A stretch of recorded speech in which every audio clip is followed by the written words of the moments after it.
In the autumn of 1888, London was a city of stark contrasts. Queen Victoria had ruled for over 50 years, and the British Empire was at its peak.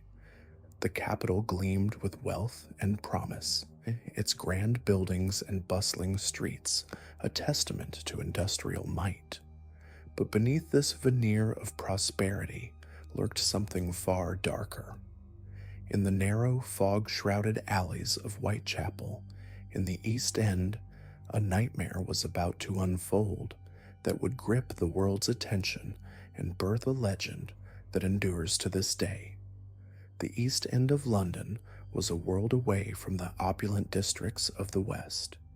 Here, in the cramped tenements and squalid lodging houses, lived the forgotten masses. Irish immigrants fleeing poverty, Jewish refugees escaping persecution, and the dispossessed of English society itself crowded into these fetid streets. The air was thick with smoke from countless chimneys, the stench of unwashed bodies, and the ever-present fog that seemed to swallow the gaslight whole. Whitechapel was marked in black and blue on Charles Booth's poverty map, black for the very poor, blue for the semi-criminal. These weren't just colors on a chart. They represented human misery on an unimaginable scale. Men, women, and children crammed into single rooms. Families of 8 sharing space barely fit for 2. The lucky ones found work in the sweatshops and factories. The unlucky turned to crime, begging or worse. For women, the options were even more limited. Domestic service if they were fortunate, factory work if they were desperate. But for many, broken by circumstance and abandoned by society, there was only the streets. Prostitution was rampant, not from choice but from necessity. A woman could earn enough for a bed and a meal by selling her body to strangers in the dark corners of the city. This was the world that Jack the Ripper would stalk. A world where people disappeared without notice, where violence was commonplace, and where the authorities cared little for the lives of the destitute. It was the perfect hunting ground for a predator. The autumn of 1888 brought more than just the usual misery to Whitechapel. Between August and November, 5 women would meet their deaths in the most horrific circumstances imaginable. Their killer would become known as Jack the Ripper, a name that would echo through history as the embodiment of evil itself. But this story isn't just about a killer. It's about the world that created him, the society that failed his victims, and the media circus that turned brutal murder into entertainment. It's about how a handful of brutal killings in the poorest part of London became a global phenomenon, spawning countless theories, books, films, and obsessions that continue to this day. The victims were Mary Ann Nichols, Annie Chapman, Elizabeth Stride, Catherine Eddowes, and Mary Jane Kelly. They became known as the Canonical Five, though the Ripper may have killed others.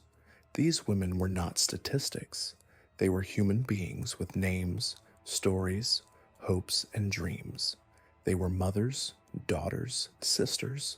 They were also society's cast-offs, invisible to the respectable world until their deaths made them infamous. The killer struck with surgical precision, his methods becoming more elaborate and grotesque with each murder. He seemed to possess anatomical knowledge, removing organs with skill that suggested medical training. He operated in the shadows, vanishing into the labyrinthine streets of Whitechapel before anyone could catch so much as a glimpse of him. The police investigation was hampered from the start. 2 separate forces had jurisdiction, the Metropolitan Police and the City of London Police, and their rivalry hindered cooperation. The forensic techniques we take for granted today simply didn't exist. There were no fingerprints, no DNA analysis, no crime scene photography. The investigators had to rely on witness testimony, circumstantial evidence, and intuition. The media seized upon the story with unprecedented fervor. The recent expansion of literacy and the rise of cheap newspapers created a perfect storm of public fascination. The Elementary Education Act had taught more people to read, just as newspapers became affordable for the working classes. The Daily Telegraph dropped its price from 2 pence to 1 penny and saw its circulation explode to 140,000 copies daily. The Ripper murders became the first truly global media sensation. At the height of the investigation, over 1 million newspapers were sold each day, their pages filled with lurid details of the crimes. The Illustrated Police News turned the killings into a grotesque form of entertainment, complete with sensational illustrations that bore little resemblance to the grim reality. It was in this media frenzy that the name Jack the Ripper was born. The killer, or someone claiming to be him, sent letters to the Central News Agency and the police. The most famous was the Dear Boss letter, postmarked September 27th, 1888, and signed Jack the Ripper. The letter taunted the police and promised more murders. Whether genuine or a hoax, it gave the killer his enduring name. The letter arrived at a crucial moment. The police were under enormous pressure to solve the case. The public was terrified, the press was relentless, and the authorities were running out of leads. The letter, with its distinctive handwriting and mocking tone, seemed to offer a direct line to the killer's mind. But it may have been nothing more than a journalist's attempt to sell newspapers. More letters followed, hundreds of them. Most were obviously fake, sent by pranksters and attention seekers, but a few seemed different. The From Hell letter, sent to George Lusk of the Whitechapel Vigilance Committee, came with half a human kidney, supposedly taken from one of the victims. The handwriting was different from the Dear Boss letter, leading some to believe it might be genuine. The investigation was drowning in false leads and bogus correspondence. Every crank and attention seeker in the country seemed compelled to write to the police, claiming to be the Ripper. The real killer, if he wrote any letters at all, was lost in the noise. Meanwhile, the murders continued. Each killing was more brutal than the last, each crime scene more horrific. The killer seemed to be escalating, growing bolder and more confident. He struck twice in one night, the infamous double event of September 30th, when Elizabeth Stride and Catherine Eddowes were murdered within an hour of each other. The final canonical murder, that of Mary Jane Kelly on November 9th, was the most savage of all. Unlike the others, Kelly was killed indoors, in her own room. The killer had privacy and time, and he used both to devastating effect. Her body was so mutilated that she could only be identified by her hair and eyes, and then, as suddenly as they had begun, the murders stopped. Jack the Ripper vanished into history, leaving behind only questions and theories. Was he a doctor, or a butcher, a member of the royal family? Was he a local man or a visitor to London? Did he die, emigrate, or simply stop killing? The case has never been solved. Over the years, hundreds of suspects have been proposed, from the plausible to the ridiculous. DNA analysis has been attempted on surviving evidence, but the results have been inconclusive. The passage of time has made the mystery even more impenetrable. What we do know is that Jack the Ripper changed everything. He was the first serial killer to achieve global notoriety, the first to have his crimes dissected in the mass media, the first to become a brand. He showed how violence could be packaged and sold, how murder could become entertainment. The victims, meanwhile, have been largely forgotten. Their names are known, but their stories are not. They have become props in the Ripper narrative, their humanity lost in the fascination with their killer. This is perhaps the greatest tragedy of all, that 5 women who lived difficult lives in desperate poverty are remembered only for how they died. The social conditions that created both the killer and his victims have been swept aside by the mythology. Whitechapel in 1888 was a place where human life had little value, where women were expendable, where the poor were invisible. The Ripper didn't create these conditions, he merely exploited them. The investigation itself was a product of its time. The police lacked the tools and techniques that modern investigators take for granted.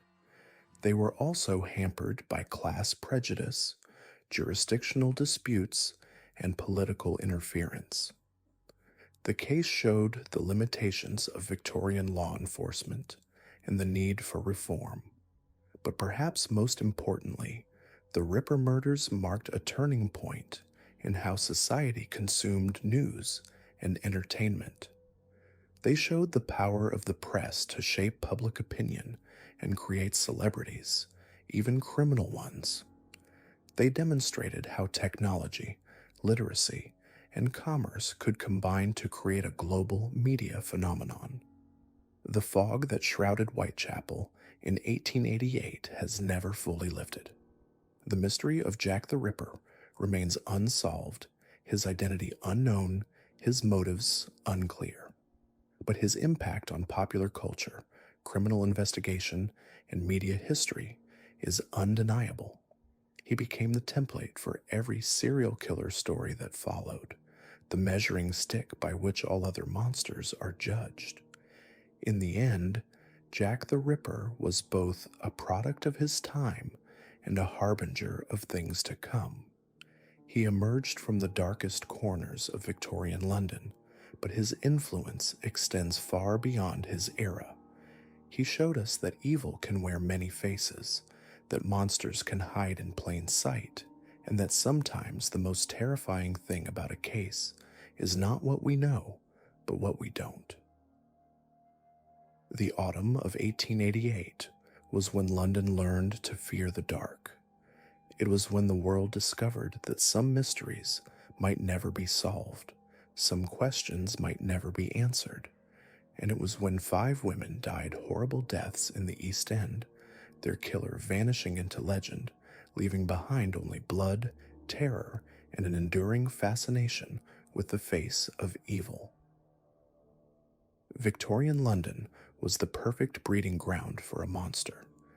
The city's gleaming wealth masked a rot that ran deeper than the Thames itself.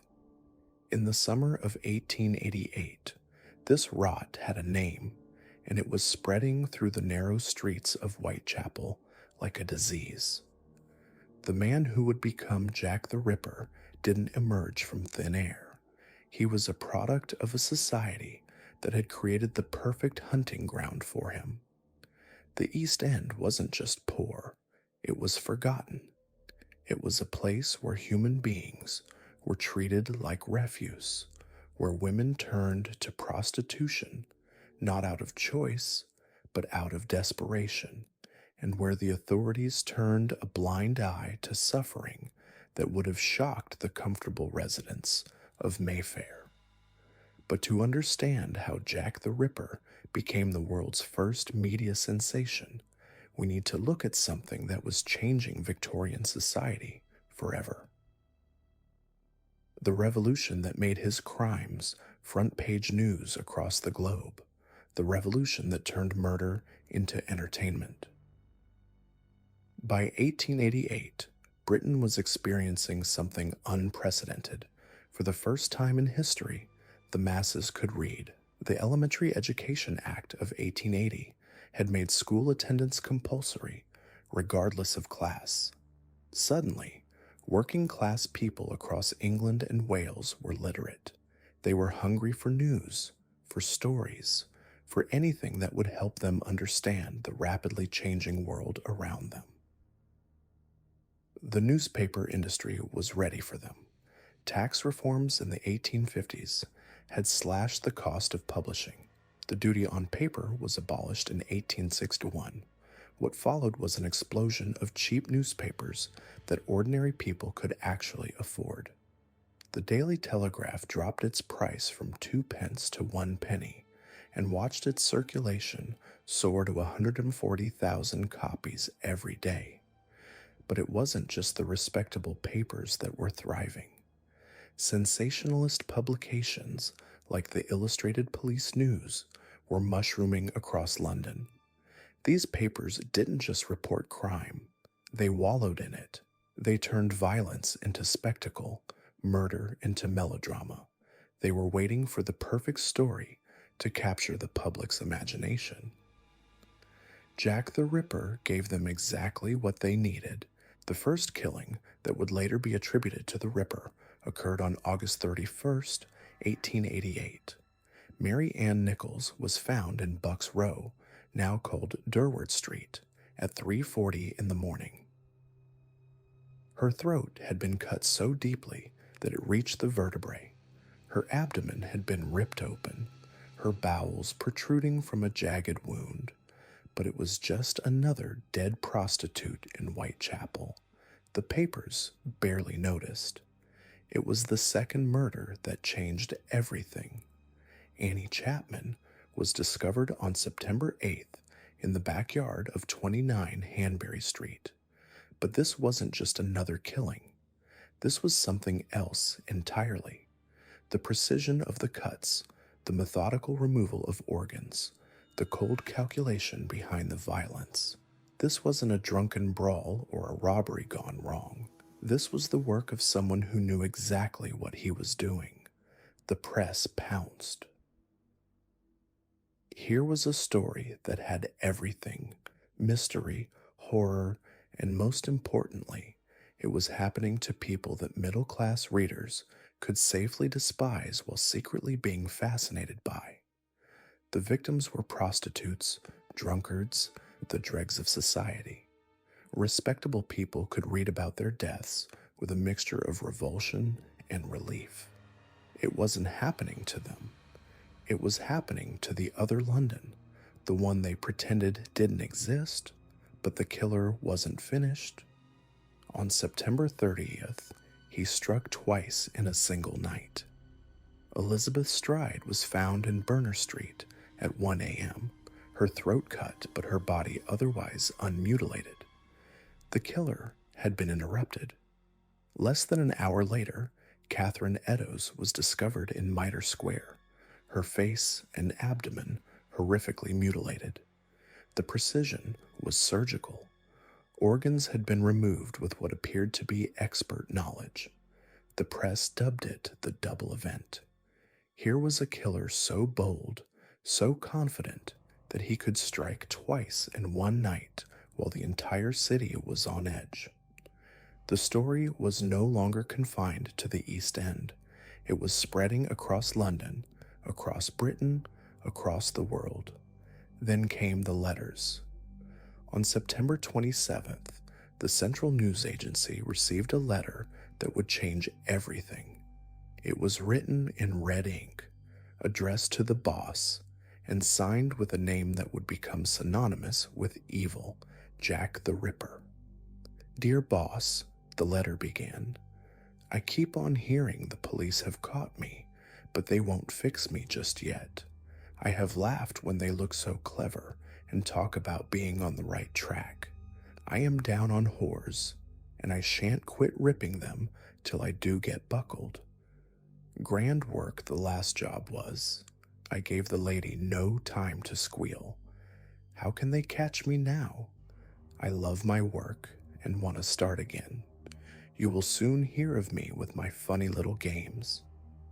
The letter was almost certainly a hoax, probably written by a journalist looking to sell papers.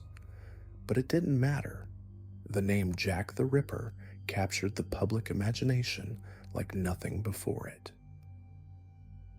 Here was a killer who wasn't just murdering women. He was taunting the police, the press, the entire establishment. He was making them look like fools. The newspapers went into a frenzy. At the height of the investigation, over 1 million copies of newspapers covering the Whitechapel murders were sold each day. 1 million. In a city where most people earned less than £1 a week, they were spending their hard-earned pennies to read about death and mutilation.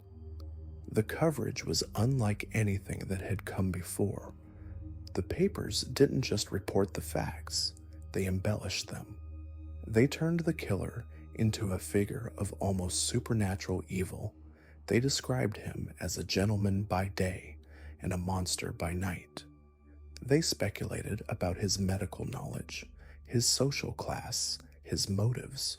They created a mythology around him that had very little to do with the reality of the crimes, but the reality was horrific enough. On November 9th, the killer struck for the final time. Mary Jane Kelly was found in her single room at 13 Miller's Court. What had been done to her was so extreme that it shocked even the experienced police officers who had seen the previous murders. Her body had been systematically destroyed. She had been virtually skinned. The killer had spent hours with her, indulging in mutilations that revealed the full extent of his sadistic impulses. Kelly's murder was different from the others.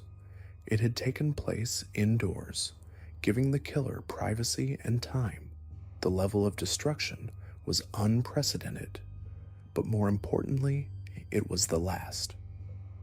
After November 9th, the canonical murders stopped. Jack the Ripper vanished as suddenly as he had appeared, but his legend was just beginning. The press had created a monster, and now they had to feed it. Even without new murders, the story continued. Every unsolved killing in London was potentially the work of the Ripper. Every suspicious character was a potential suspect. The investigation became a public spectacle, with amateur detectives and vigilance committees forming to catch the killer. The police were overwhelmed. They received hundreds of letters claiming to be from the Ripper.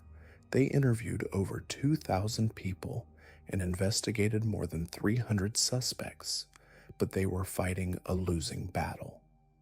The press had turned the investigation into entertainment, and entertainment doesn't need facts. It needs drama. The Ripper letters kept coming. Most were obvious hoaxes, but one stood out. The From Hell letter, sent to George Lusk of the Whitechapel Vigilance Committee, came with half a preserved human kidney.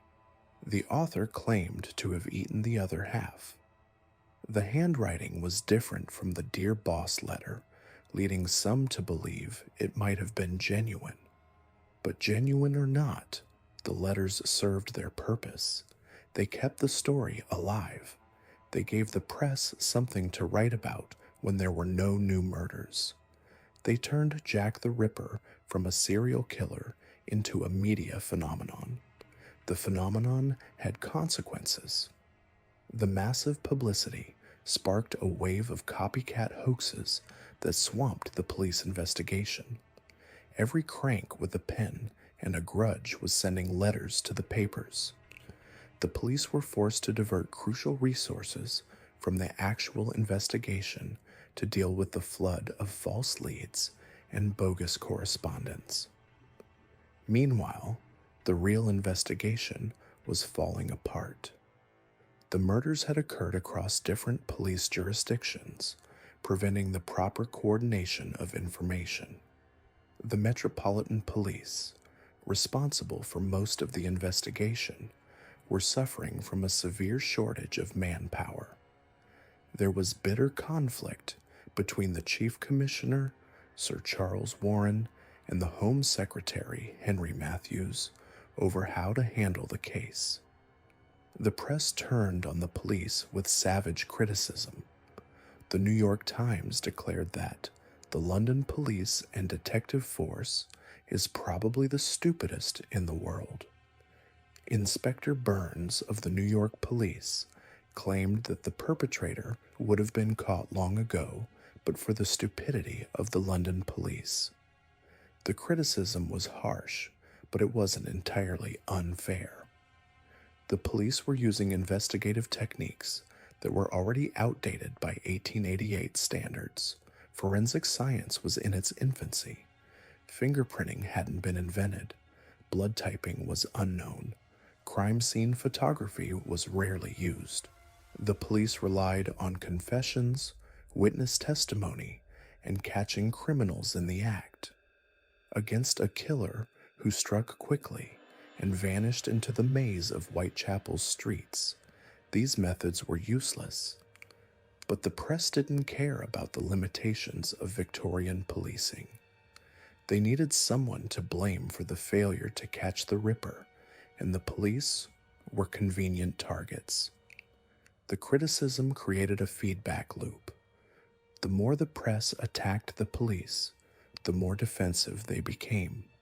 The more defensive they became, the less willing they were to share information with the press.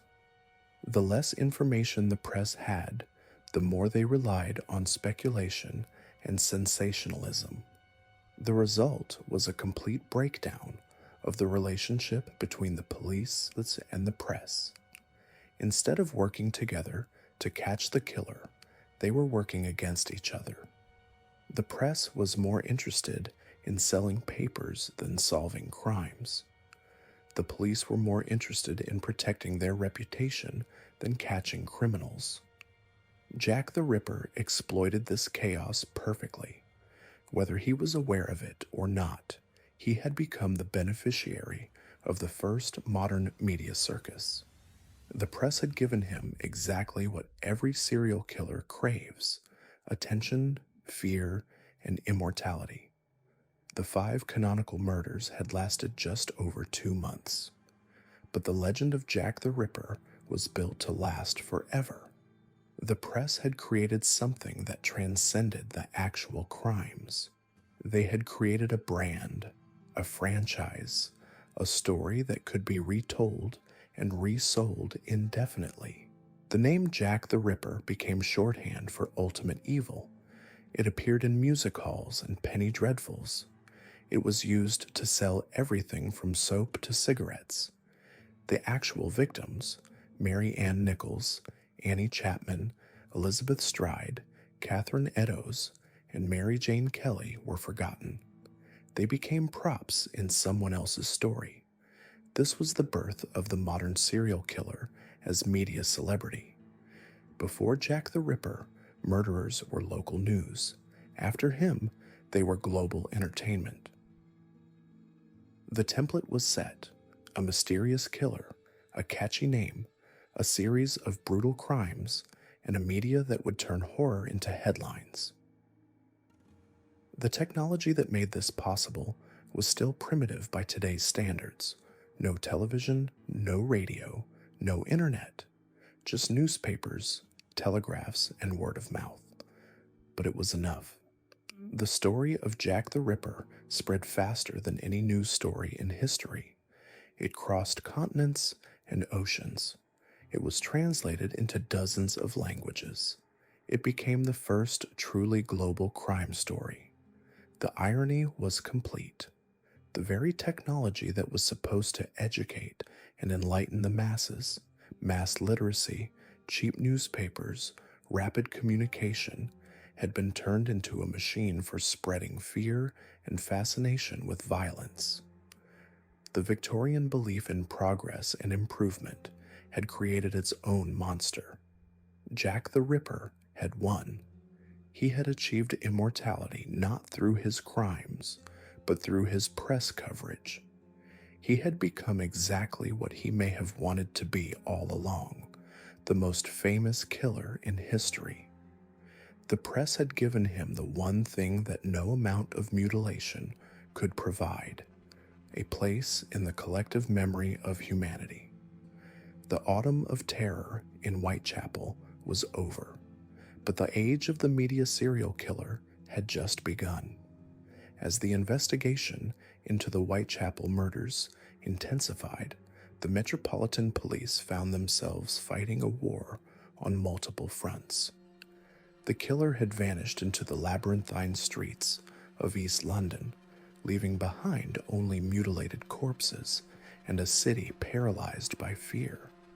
But perhaps more damaging than the murders themselves was the growing realization that the very systems designed to protect London's citizens were crumbling under the weight of their own incompetence.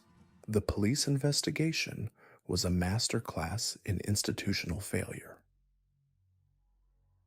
Detective Chief Inspector Donald Swanson, tasked with coordinating the manhunt from Scotland Yard, found himself overwhelmed by the sheer complexity of the case. More than 2,000 people were interviewed, upwards of 300 were investigated, and 80 were detained. Yet despite this massive effort, the killer remained as elusive as smoke in the wind. The problem wasn't just the scale of the investigation, it was the fundamental structure of London's law enforcement itself.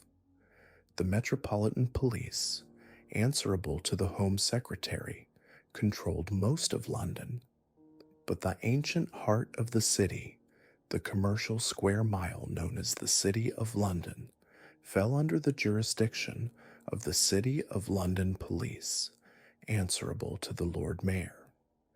When Catherine Eddowes became the Ripper's victim in Mitre Square, her murder brought this second police force into the investigation, creating a jurisdictional nightmare that would plague the case for months. The rivalry between these two forces was more than just professional competition.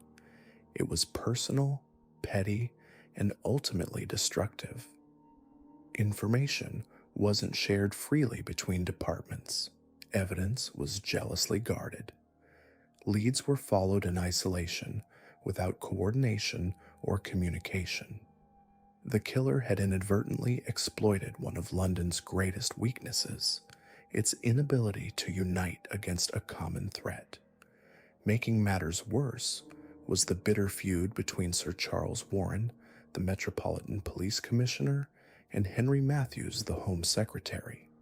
These two men had been locked in conflict over how to tackle crime, riots, and political unrest in London long before the Ripper began his reign of terror. Their personal animosity created a toxic atmosphere that filtered down through the ranks, paralyzing decision-making at the highest levels of the investigation. Warren himself was a military man, better suited to commanding troops than managing a complex criminal investigation. His background in crowd control and maintaining public order served him well during London's frequent political demonstrations, but the subtle art of detective work was foreign to him. He was criticized relentlessly for his failure to offer a reward for information about the Ripper, a standard practice in serious criminal cases. His reasoning was bureaucratic and cold. Rewards encouraged false testimony and wasted police resources. But to the public, his refusal seemed like callous indifference to the suffering of Whitechapel's women. The investigation was also hampered by the primitive state of forensic science in the late 19th century. Police work relied heavily on confessions, witness testimony, and catching perpetrators in the act. There were no fingerprint analysis techniques, so no blood typing, no crime scene photography, no forensic laboratories. The closest thing to scientific investigation was the medical examination of the victims' bodies and the analysis of letters allegedly sent by the killer. DNA evidence, which would revolutionize criminal investigation a century later, was unimaginable to the Victorian police. They had no way to prove anyone's presence at a crime scene through physical evidence. They couldn't match blood samples or analyze trace materials. They were essentially conducting a modern investigation with medieval tools. The absence of these forensic capabilities forced the police to rely on eyewitness testimony, which proved frustratingly unreliable. The dimly lit streets of Whitechapel, illuminated only by flickering gas lamps and shrouded in London's perpetual fog, made accurate identification nearly impossible. Witnesses contradicted each other, descriptions varied wildly, and potential suspects seemed to materialize and vanish like phantoms. The police were also severely understaffed for an investigation of this magnitude. Sir Charles Warren had repeatedly warned the Home Office about manpower shortages, but his requests for additional resources went largely unheeded. The officers assigned to the case were overworked, demoralized, and increasingly desperate. They worked long hours in dangerous conditions, knowing that their failure to catch the killer was being scrutinized by the press and the public with growing hostility. The media coverage of the investigation was merciless.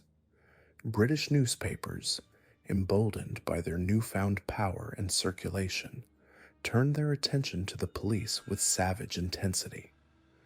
The press portrayed the detective department at Scotland Yard as utterly hopeless and worthless, accusing them of stupidity and ineptitude. International newspapers joined the chorus of criticism, with the New York Times declaring that the London police and detective force was probably the stupidest in the world. Even more humiliating was the condescension from overseas law enforcement. Inspector Burns of the New York Police was quoted as saying that the perpetrator would have been captured long ago but for the stupidity of the London police. Such public criticism from fellow officers was unprecedented and deeply damaging to the morale of the investigation team. The public's attitude toward the police reflected this media narrative. There was a widespread belief that the officers were incompetent, that Commissioner Warren was only good for crowd control rather than detective work, and that the entire investigation was being bungled by bureaucratic incompetence. This erosion of public confidence made the police's job even more difficult, as witnesses became reluctant to cooperate and information sources dried up. The investigation files themselves tell a story of chaos and confusion.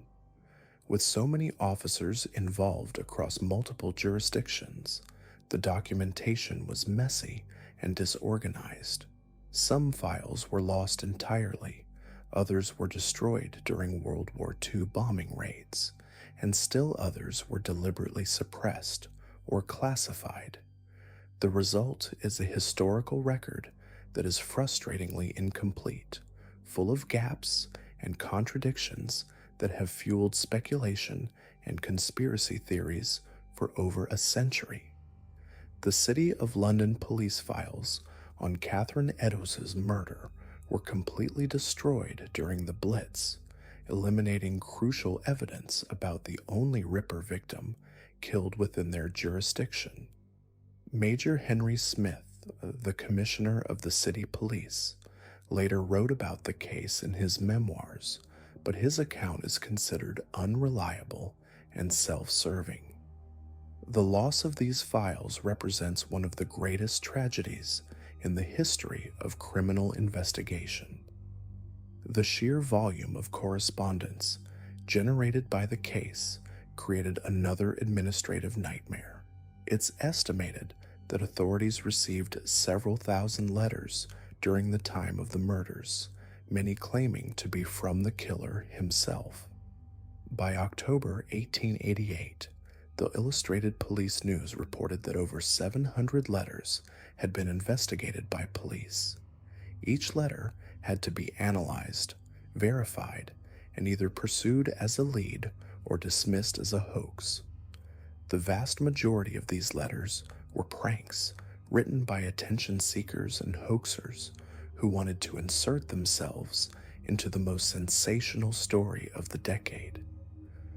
But buried among the false confessions and taunting messages might have been genuine clues. The police had no way to distinguish between authentic correspondence and elaborate hoaxes, so they were forced to investigate everything, draining precious resources from the active investigation. The investigation was further complicated by the social attitudes of the time. The victims were all impoverished women, most of them involved in prostitution to survive. In Victorian society, such women were viewed as morally corrupt and essentially disposable. While the press sensationalized their deaths, there was little genuine sympathy for the victims themselves. They were seen as having brought their fate upon themselves through their lifestyle choices. This attitude affected the investigation in subtle but significant ways. Witnesses from the same social class as the victims were often dismissed as unreliable or untrustworthy. Police officers, drawn from the respectable working and middle classes, had little understanding of or sympathy for the world in which the victims lived. The investigation was hampered by class prejudice, moral judgments, and a fundamental disconnect between the investigators and the community they were trying to protect. The failure to catch Jack the Ripper became a symbol of broader institutional failure in Victorian society. It exposed the inadequacy of law enforcement, the dysfunction of government bureaucracy, and the callous indifference of the established order to the suffering of the poor. The killer had not just evaded capture, he had revealed the fundamental weaknesses of the system itself. In the end, the investigation collapsed under the weight of its own contradictions. Jurisdictional disputes, personal rivalries, inadequate resources, primitive forensic capabilities, and overwhelming public pressure combined to create a perfect storm of investigative failure. The killer, whoever he was, had exploited every weakness in the system and vanished into history, leaving behind only questions, theories, and the bitter taste of justice denied. The legacy of this investigative failure would haunt British law enforcement for generations. It would lead to reforms in police procedure, improvements in forensic science, and a fundamental rethinking of how complex criminal investigations should be conducted.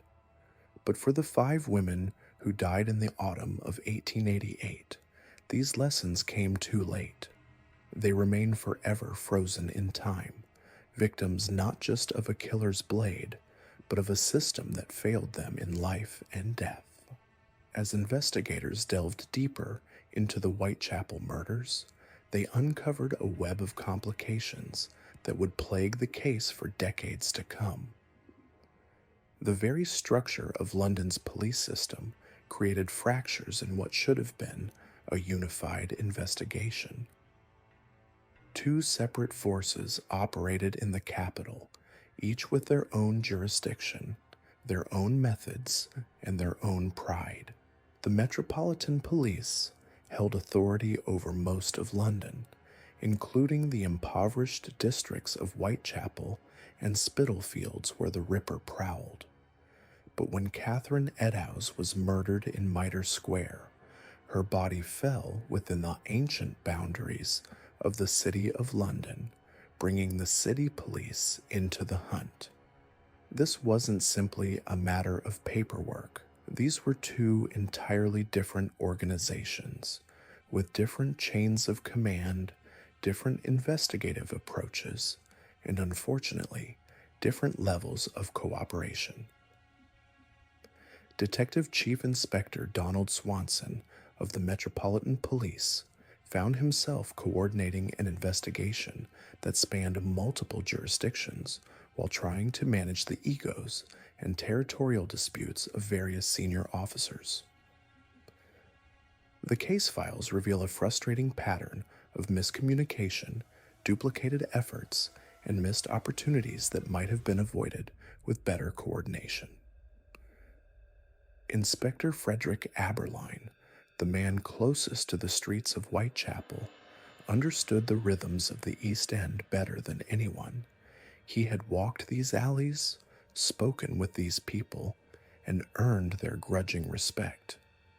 But even Aberline found himself hampered by the bureaucratic maze above him.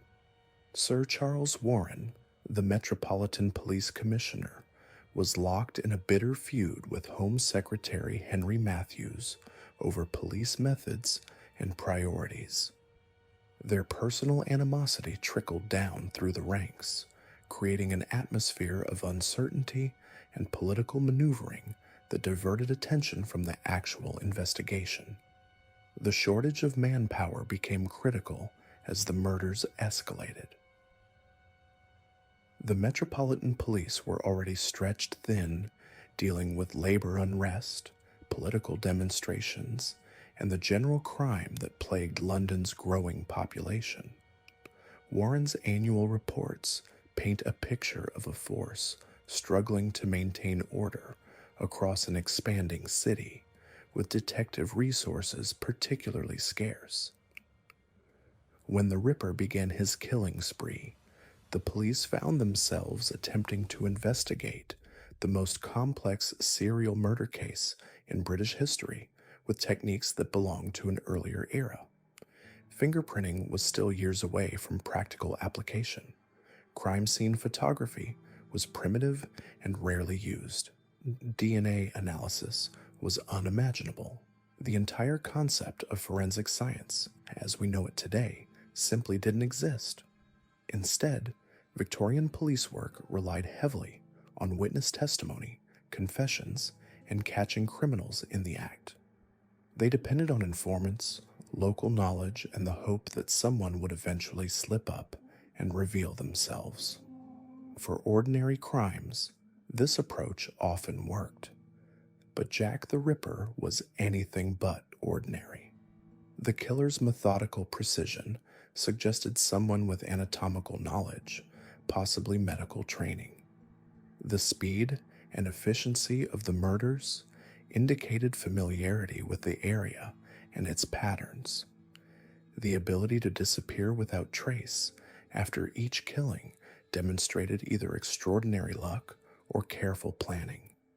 Every aspect of the case challenged conventional police methods. The medical examinations of the victims revealed disturbing details that haunted the investigators. Dr. George Bagster Phillips, who conducted several of the post-mortems, noted the surgical precision with which certain organs had been removed. The killer hadn't simply mutilated his victims in a frenzy of violence. There was method in the madness, a deliberate selection of specific organs, and a level of anatomical knowledge that suggested professional training. This medical aspect of the case led to one of the most persistent theories about the Ripper's identity. Could the killer be a doctor, a medical student, a butcher with practical knowledge of anatomy? The precision of the cuts and the speed with which they were made in near total darkness suggested someone very familiar with human anatomy. But the medical evidence also revealed something else equally disturbing. The killer was escalating. Each murder showed increased confidence, more extensive mutilation, and greater risks taken. From Mary Ann Nichols, whose wounds were relatively superficial compared to what followed, to Mary Jane Kelly, whose body was so extensively mutilated that identification was only possible through her eyes and ears. The progression was clear and terrifying. The psychological profile that emerged from these crimes was unprecedented. Victorian society had little understanding of what we now call serial killing. The concept of someone who killed repeatedly for psychological gratification rather than material gain was largely foreign to both police and public. They were dealing with a type of criminal that their experience and training hadn't prepared them for. The killer's apparent enjoyment of the terror he created became evident through his interactions with the press. The letters, claiming to be from Jack the Ripper, whether genuine or hoax, demonstrated someone who understood the power of psychological warfare. The Dear Boss letter, with its mocking tone and promise of more violence, showed a killer who relished the fear he had created.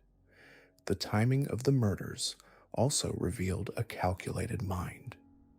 The killer struck when the streets were at their darkest and most deserted, yet still populated enough to provide potential victims. He chose locations that offered escape routes but were isolated enough to allow him to complete his grisly work. The precision of this timing suggested someone who had studied the area carefully, who understood the rhythms of police patrols and the movements of the local population. The double event of September 30th, when both Elizabeth Stride and Catherine Eddowes were murdered within an hour of each other, represented the killer's boldest night. The fact that he was potentially interrupted during Stride's murder, yet still had the composure to move to another location and kill again, demonstrated a level of cold calculation that chilled investigators. The investigation files reveal the enormous pressure placed on the police as the murders continued. The press criticism was relentless and often personal. Newspapers questioned every decision, every failure to make an arrest, every theory that led nowhere.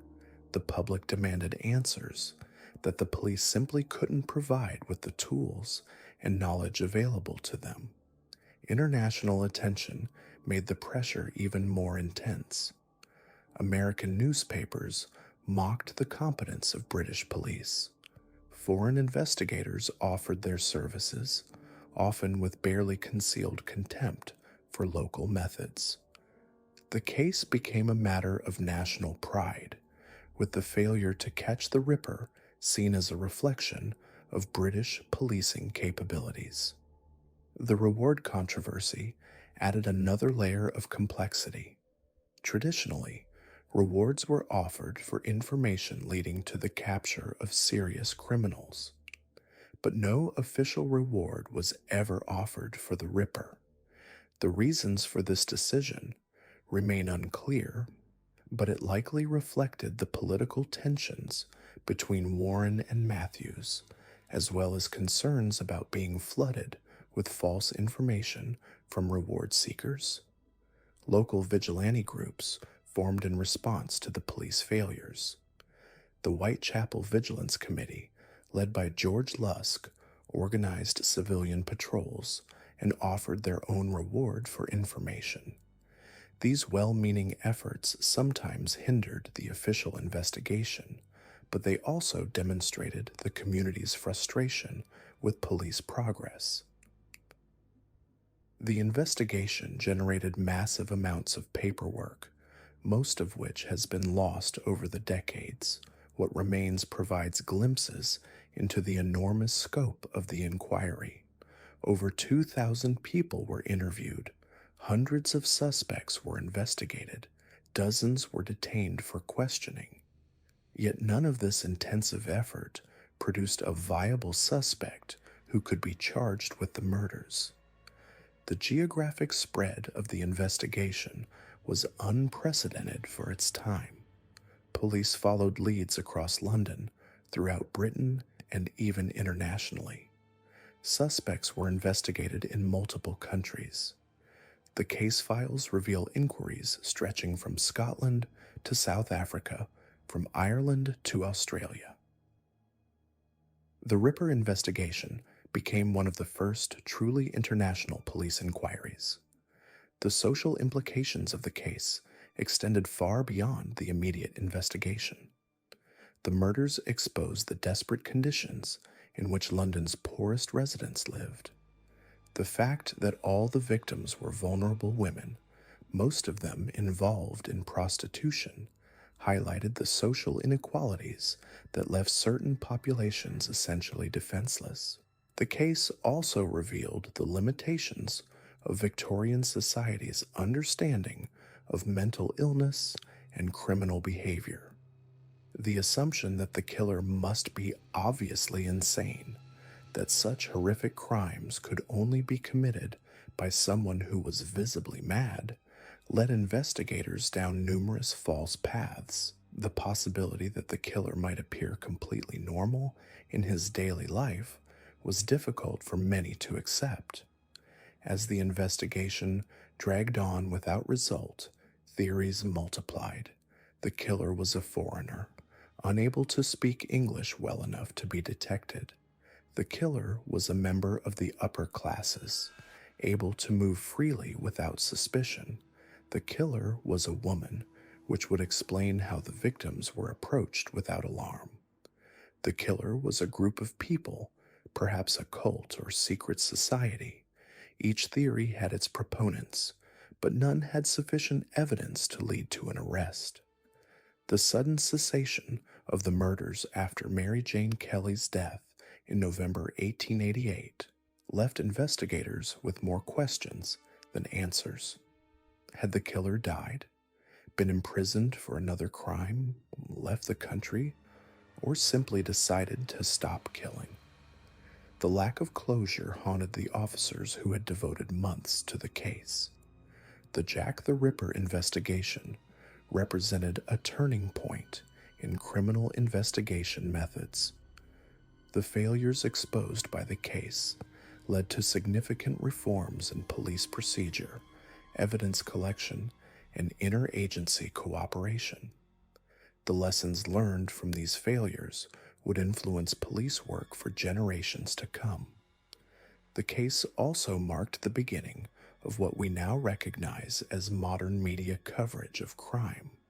The newspaper coverage of the Ripper murders created templates for sensational crime reporting that persists today. The relationship between police, press, and public that emerged during the investigation established patterns that continue to influence how major crimes are covered and investigated. The technological limitations that hampered the original investigation make the case a fascinating study in historical police work. Every modern investigation takes for granted tools and techniques that were completely unavailable to the Victorian police. The dedication and persistence of investigators like Aberline, working with such limited resources, deserves recognition, even though their efforts ultimately failed to identify the killer. The political and social context of the murders cannot be separated from the investigation itself. The case occurred during a period of significant social upheaval, with growing awareness of poverty, women's rights, and social inequality. The Ripper murders became a symbol of society's failures as much as a criminal investigation. The international impact of the case was immediate and lasting. Jack the Ripper became the first global criminal celebrity, known in countries that had never experienced similar crimes. The case established the template for how serial killers would be perceived and investigated, creating expectations and assumptions that would influence law enforcement for decades. The mystery of Jack the Ripper's identity continues to fascinate researchers and amateur investigators more than a century after the murders. The combination of horrific crimes, police failure, and social upheaval created a perfect storm that transformed a series of murders into a legend that transcends the original crimes. The investigation files that survive provide an invaluable window into Victorian police work and society. They reveal not just the details of the crimes, but the broader context in which they occurred. The case serves as a historical artifact that illuminates the challenges, limitations, and contradictions of its era. The failure to solve the Jack the Ripper case became a defining moment for British policing.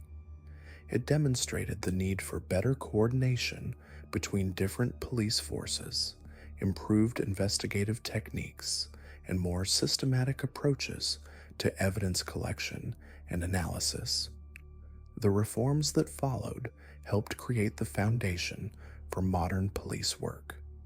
The human cost of the investigation extended far beyond the 5 canonical victims. The terror that gripped Whitechapel affected thousands of residents.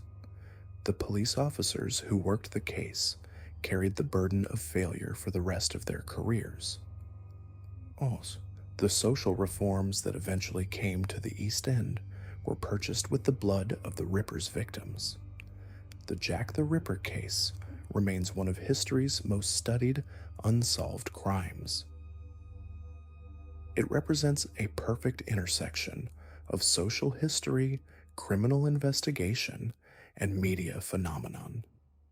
The investigation's failures provide as much insight into Victorian society as its methods reveal about the evolution of police work. The legacy of the case continues to influence how we understand both historical crime and modern investigation. It serves as a reminder of how social conditions, technological limitations, and institutional failures can combine to allow terrible crimes to go unpunished. The ghosts of Whitechapel still haunt our understanding of justice, investigation, and the price of societal neglect. The investigation into the Whitechapel murders revealed a police force woefully unprepared for the challenges they faced. The Metropolitan Police, under the command of Commissioner Sir Charles Warren, found themselves overwhelmed by a case that demanded resources and expertise they simply didn't possess. Detective Chief Inspector Donald Swanson coordinated the inquiry from Scotland Yard, while Inspector Frederick Aberline led the ground investigation in Whitechapel itself. These men were competent officers, but they were fighting a battle with antiquated weapons against an enemy who seemed to understand their limitations better than they understood themselves. The sheer scope of the investigation was staggering. More than 2,000 people were interviewed during the course of the inquiry. Upwards of 300 individuals were investigated as potential suspects. 80 people were detained for questioning, some multiple times.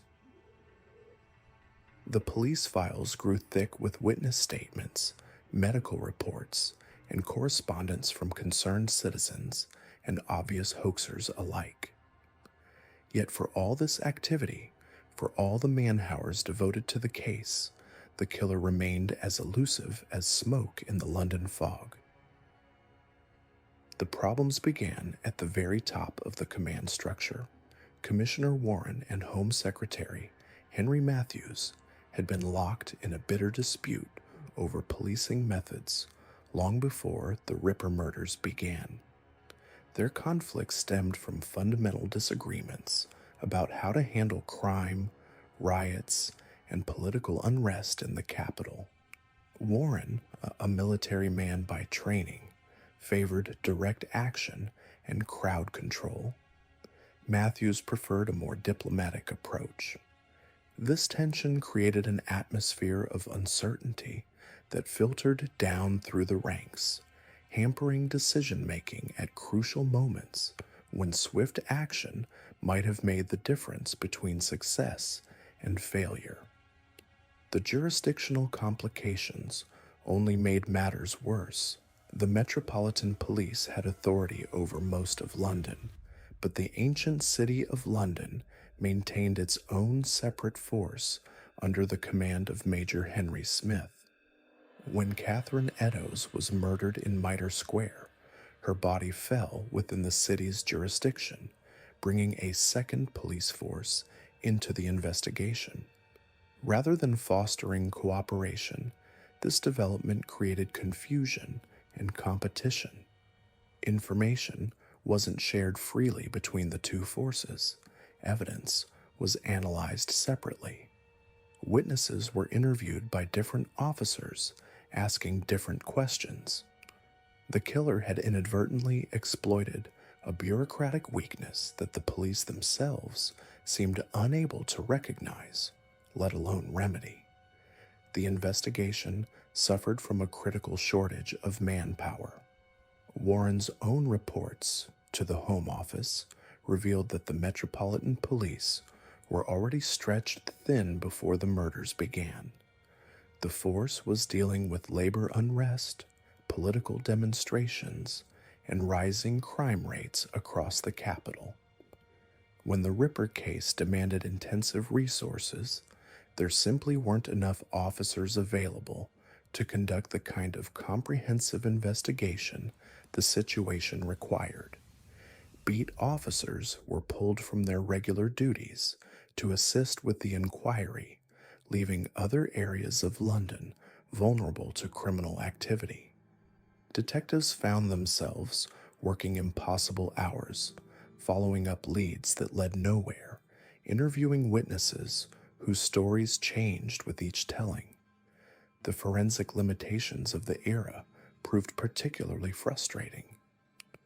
Modern investigators take for granted the tools that would have revolutionized the Ripper case. Fingerprinting was still in its experimental stages and wouldn't be adopted by British police for another decade. Crime scene photography was rarely used, and when it was, the primitive equipment and techniques often produced images that were more hindrance than help. Blood typing hadn't been invented. DNA analysis was a century away from even being imagined. The police were forced to rely on eyewitness testimony, which proved notoriously unreliable, and circumstantial evidence, which was often impossible to verify. The medical examinations of the victims provided tantalizing clues about the killer's possible background, but even these insights created more questions than answers. The precision of the cuts, the anatomical knowledge demonstrated in the removal of organs, the speed with which the mutilations were performed, all of this suggested someone with medical or surgical training. Yet when the police investigated doctors, medical students, and others with anatomical knowledge, they found no compelling suspects. The killer's expertise remained a mystery wrapped in an enigma, a professional skill set that seemed to exist in a vacuum. The avalanche of correspondence that followed the publication of the Dear Boss letter created an administrative nightmare that consumed precious investigative resources. Police estimated that over 700 letters were received and investigated during the height of the case. Each one had to be read, analyzed, and cross-referenced against known facts. Most were obvious hoaxes, but investigators couldn't afford to ignore any of them completely. The possibility that one letter might contain genuine information from the killer meant that every piece of correspondence demanded attention that might otherwise have been devoted to more productive lines of inquiry. The press coverage that had initially seemed helpful to the investigation gradually became a significant hindrance. Newspapers competed to publish the most sensational details, often printing information that the police would have preferred to keep confidential. Crime scenes were contaminated by journalists seeking exclusive photographs. Witnesses were interviewed by reporters before police could speak with them, and their stories were often embellished or distorted in the retelling. The media circus surrounding the case made it increasingly difficult for investigators to separate fact from fiction, genuine leads from publicity-seeking fabrications. Public criticism of the police investigation grew more vicious as the murders continued. The press, both domestic and international, savaged the competence of Scotland Yard and the Metropolitan Police. American newspapers were particularly harsh, with some suggesting that the perpetrator would have been caught within days if the crimes had occurred in New York or Chicago. The New York Times declared that the London police force was probably the stupidest in the world, while Inspector Burns of the New York Police was quoted as saying the killer would have been captured long ago but for the stupidity of the London police. The decision not to offer a reward for information leading to the killer's capture proved particularly controversial. In most serious crimes of the era, authorities routinely offered financial incentives to encourage witnesses to come forward. The absence of such a reward in the Ripper case was seen by many as evidence of official incompetence or indifference to the plight of the victims. Critics argued that a substantial reward might have encouraged someone with knowledge of the killer's identity to break their silence, particularly if the perpetrator had an accomplice or confidant who might be tempted by financial gain. The social prejudices of the era also hampered the investigation in ways that are difficult to fully quantify. The victims were prostitutes, women from the lowest rungs of society who were widely regarded as morally corrupted and beyond redemption. While the police investigated their murders with apparent diligence, the broader social context made it clear that these deaths didn't carry the same weight as the murders of respectable citizens would have done. Witnesses from the same social class were often dismissed as unreliable. The areas where the crimes occurred were seen as moral wastelands where violence was almost expected. This attitude created an environment where crucial information might have been overlooked or discounted simply because of its source. The investigation's failure to solve the case had profound implications that extended far beyond the immediate tragedy of the murders themselves. The inability of the police to catch the killer exposed systemic weaknesses in Victorian law enforcement that demanded urgent reform. The case demonstrated the need for better coordination between different police forces, more scientific approaches to criminal investigation, and improved methods of evidence collection and analysis. These lessons would eventually lead to significant changes in British policing, but they came too late to help the victims of Jack the Ripper. The legacy of the failed investigation continues to fascinate criminologists and historians more than a century after the murders occurred. The case represents a perfect storm of institutional failures, technological limitations, and social prejudices that combined to create an environment where a determined killer could operate with apparent impunity. The police officers involved were not incompetent men, but they were trapped within a system that was fundamentally inadequate to meet the challenges posed by a criminal who operated outside the conventional patterns of Victorian crime. The story of the Ripper investigation serves as a reminder of how far criminal investigation has advanced since the gaslit streets of Whitechapel. Modern forensic science, computer databases, DNA analysis, and international cooperation between law enforcement agencies have transformed the way serious crimes are investigated, yet the fundamental challenges remain the same. The need for adequate resources, effective leadership, and the determination to pursue justice regardless of the social status of the victims. The failure to catch Jack the Ripper stands as a testament to what can happen when these elements are absent and as a warning to future generations about the price of institutional complacency in the face of evil.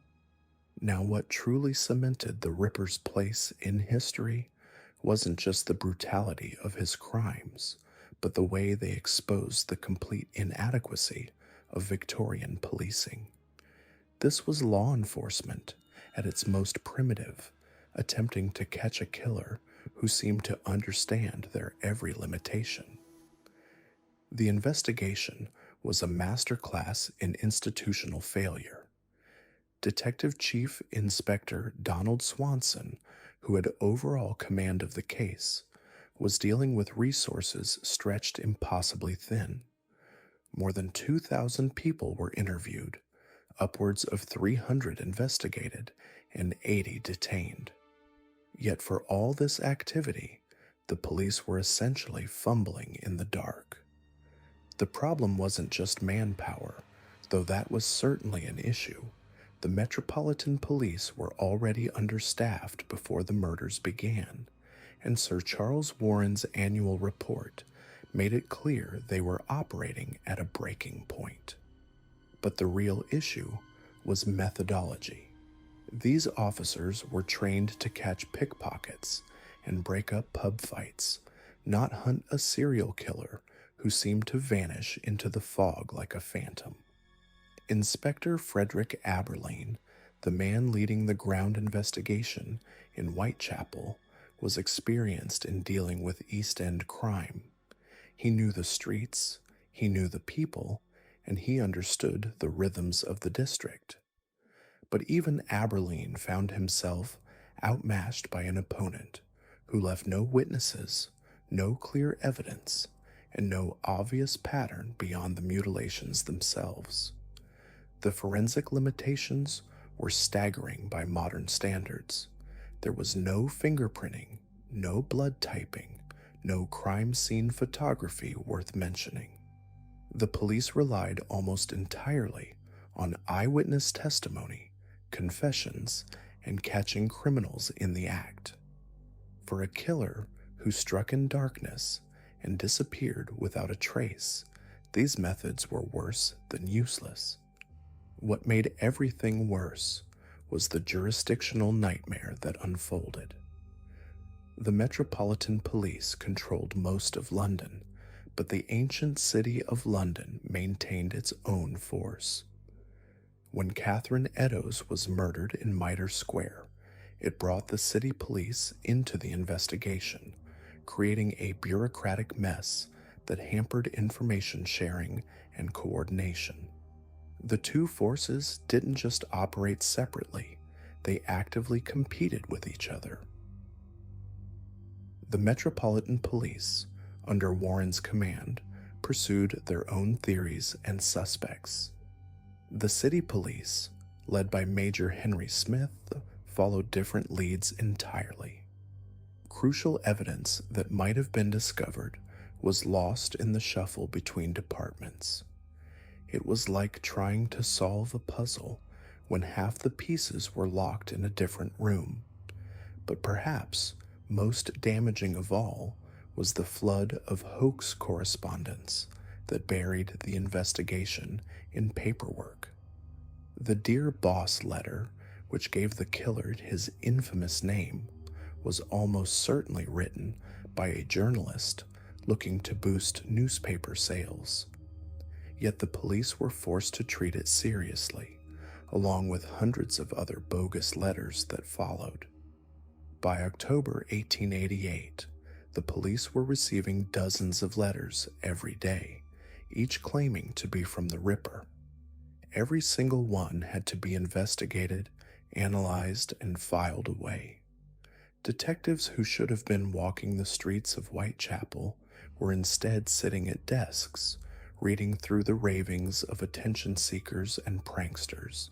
The From Hell letter, which arrived with half a human kidney, represented the pinnacle of this correspondence chaos. Unlike the obviously fake Dear Boss letter, this one might have been genuine. The kidney appeared to come from a victim of Bright's disease, matching the condition of Catherine Eddowes. The handwriting was different, the tone was different, and the physical evidence was compelling. But by then, the police had lost all ability to distinguish between real evidence and elaborate hoaxes. They were drowning in false leads, phantom witnesses, and contradictory theories. The investigation had become a circus, with the real killer lost somewhere in the crowd of suspects and imposters. The press coverage only made things worse. Newspapers were selling over 1 million copies a day during the height of the murders, each one demanding answers the police couldn't provide. The coverage was sensationalized, inaccurate, and often deliberately inflammatory. Reporters interviewed anyone willing to talk, published unverified theories, and created an atmosphere of panic that made serious investigation nearly impossible. The newly literate working class devoured these stories with an appetite that shocked the authorities. The Elementary Education Act had created a massive audience hungry for news, and the Ripper murders provided the perfect blend of horror and mystery to satisfy their cravings. Every development, real or imagined, was dissected in the press and discussed in every pub and workplace across London. This media frenzy attracted international attention in a way that no previous crime had managed. American newspapers mocked the incompetence of London police. European journalists sent correspondents to cover the story. The Ripper became a global phenomenon, his crimes discussed in languages in countries that had never heard of Whitechapel before. The pressure on the police was immense. Sir Charles Warren, already unpopular due to his handling of political demonstrations, found himself pilloried in the press daily. His decision not to offer a reward for information was criticized as penny pinching. His deployment of additional constables was dismissed as too little, too late. Every strategic decision was second-guessed by armchair detectives who had never walked a beat in their lives. The investigation's failure wasn't just about catching one killer, it was about the credibility of British law enforcement itself. The Metropolitan Police had been created less than 60 years earlier, and their effectiveness was still questioned by many. The Ripper murders became a test case for modern policing, and by any measure, they failed spectacularly. The class dynamics made everything worse. The victims were prostitutes from the poorest district in London. Women's society had already written off as disposable. The investigation might have been more vigorous if the victims had been middle-class wives from respectable neighborhoods. Instead, the police were trying to solve the murders of women many people believed deserved their fate. This attitude was reflected in the investigation's priorities. Enormous resources were devoted to analyzing letters and chasing false leads, while the actual crime scenes were often poorly protected and inadequately examined. The police seemed more interested in managing public perception than in gathering evidence that might actually lead to an arrest. The suspect list grew longer every day, filled with names that reflected the prejudices of the time. Foreign immigrants, particularly Jews, were automatically suspect. Anyone with medical knowledge was investigated. Mental patients, recently released prisoners, and political radicals all found themselves under scrutiny. But the real killer, if he was ever actually identified, disappeared into this crowd of possibilities. Some suspects were more credible than others. Aaron Kosminski, a Polish immigrant with a history of mental illness, was favored by some investigators. Montague John Druitt, a failed barrister who committed suicide shortly after the Kelly murder, was another possibility. Thomas Cutbush, whose violent behavior and anatomical knowledge made him a plausible candidate, was investigated extensively. But the truth was that the police never had enough evidence to charge anyone with the murders.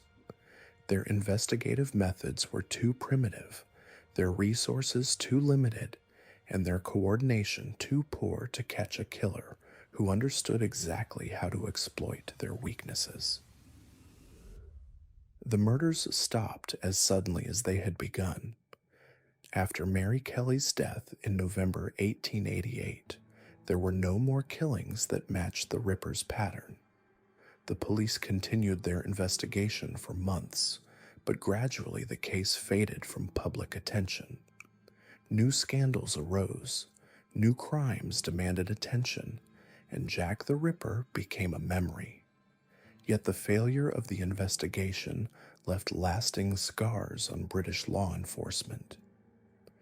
The inadequacies exposed by the Ripper murders led to significant reforms in police procedures, evidence gathering, and interdepartmental cooperation.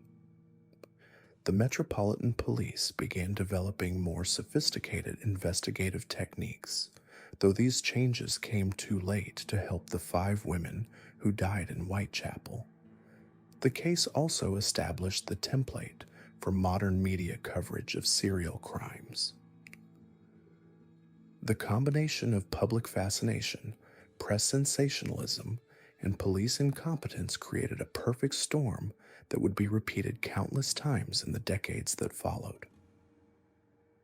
Every major criminal case since has echoed the patterns established during those terrifying autumn months in 1888. But perhaps most importantly, the Ripper murders demonstrated how a single individual could terrorize an entire city, not through superior numbers or weapons, but through an understanding of institutional weaknesses and social prejudices. The killer succeeded not because he was superhuman, but because the systems designed to stop him were fundamentally flawed.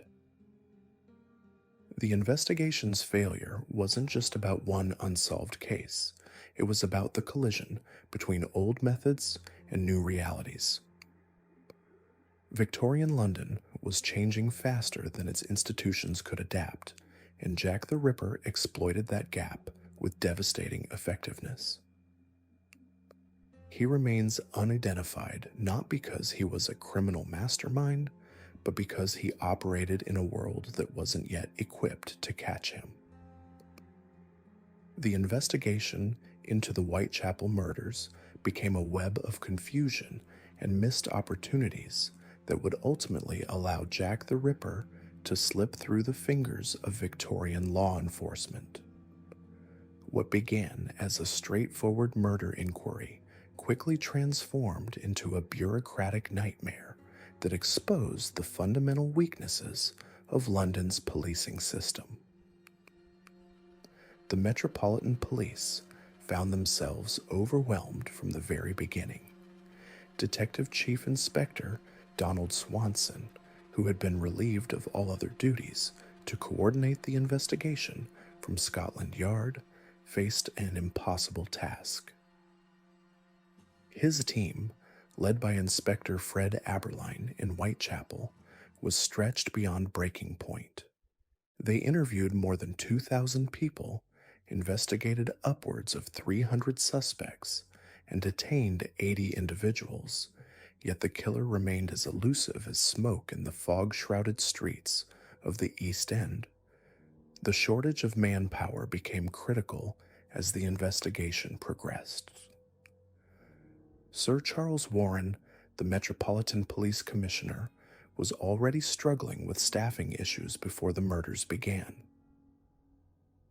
His annual report to the Home Office revealed a force that was barely keeping pace with London's growing crime rate. When the Ripper struck, this understaffed department suddenly found itself dealing with the most complex and high-profile case in its history. Adding to these challenges was the jurisdictional nightmare that plagued the investigation. The murders occurred across multiple police districts, each with its own chief inspector and methods. Communication between these divisions was sporadic at best, and crucial information often failed to reach the right investigators at the right time. The situation became even more complicated when Catherine Eddowes was murdered in Mitre Square, which fell under the jurisdiction of the City of London Police rather than the Metropolitan Police. This jurisdictional split created a fundamental problem. Two separate police forces, answerable to different authorities and operating under different protocols, were now investigating what was clearly the same series of crimes. The Metropolitan Police reported to the Home Secretary, while the City of London Police answered to the Lord Mayor. This division of responsibility meant that vital evidence and leads were not shared effectively between the two forces. The conflict between Sir Charles Warren and Home Secretary Henry Matthews further hampered the investigation. These two men had been at odds over policing strategies long before the Ripper murders began, disagreeing fundamentally on how to handle crime, riots, and political unrest in London. Their personal animosity created an atmosphere where political considerations often took precedence over investigative needs. Warren's leadership style, which emphasized crowd control and military-style discipline, proved ill-suited to the delicate work of criminal investigation. His background as a military officer had prepared him for maintaining order during civil disturbances, but tracking down a cunning serial killer required entirely different skills. The press and public quickly recognized this mismatch, leading to widespread criticism of his methods and competence. The investigation was further complicated by the primitive forensic techniques available in 1888. Police work relied heavily on confessions, witness testimony, and catching criminals in the act. The sophisticated methods that modern investigators take for granted simply did not exist. There was no fingerprint analysis, no blood typing, no DNA testing, and no systematic crime scene photography. The only forensic examinations conducted were basic autopsies and handwriting analysis of the letters allegedly sent by the killer. Without these modern tools, investigators were forced to rely on eyewitness accounts, which proved notoriously unreliable. The poorly lit streets of Whitechapel, combined with the fearful and often intoxicated state of potential witnesses, made accurate identification nearly impossible. Many of the people who might have seen something were reluctant to come forward, either from fear of the killer or distrust of the police. The flood of correspondence claiming to be from the Ripper created another massive burden for the investigation. After the Dear Boss letter was published, hundreds of similar messages poured in from across the country. Each letter had to be examined, analyzed, and investigated, diverting precious resources from more promising leads. The police were forced to assign officers to the tedious task of sorting through this correspondence, looking for any genuine communication from the actual killer. Most of these letters were obvious hoaxes, written by attention seekers or pranksters who found the public fascination with the case irresistible. Some were well intentioned, but misguided attempts by citizens to help the investigation. Others were cruel taunts designed to waste police time and resources. The sheer volume of this correspondence created an administrative nightmare that overwhelmed the investigation's limited resources. The press coverage, while generating unprecedented public interest, also created significant problems for the investigation. Newspapers competed fiercely for the most sensational stories, often publishing unverified information that complicated police work. Witnesses were sometimes paid for their stories, creating incentives for embellishment or outright fabrication. The media frenzy also made it difficult for police to conduct discreet inquiries or protect potential witnesses. Public criticism of the police investigation became increasingly harsh as the murders continued. International newspapers mocked the competence of London's police force, with the New York Times declaring them probably the stupidest in the world. Inspector Burns of the New York Police publicly stated that the perpetrator would have been captured long ago if not for the stupidity of the London police. Such criticism, while perhaps unfair given the circumstances, further demoralized the investigators and increased pressure for quick results. The decision not to offer a reward for information, contrary to standard practice for serious crimes, also drew criticism. Many believed that a substantial reward might have encouraged someone with knowledge of the killer's identity to come forward. The authorities' reasoning for this decision was that it might encourage false accusations and complicate the investigation further, but the public saw it as evidence of official incompetence. The investigation was also hampered by the social prejudices of the time.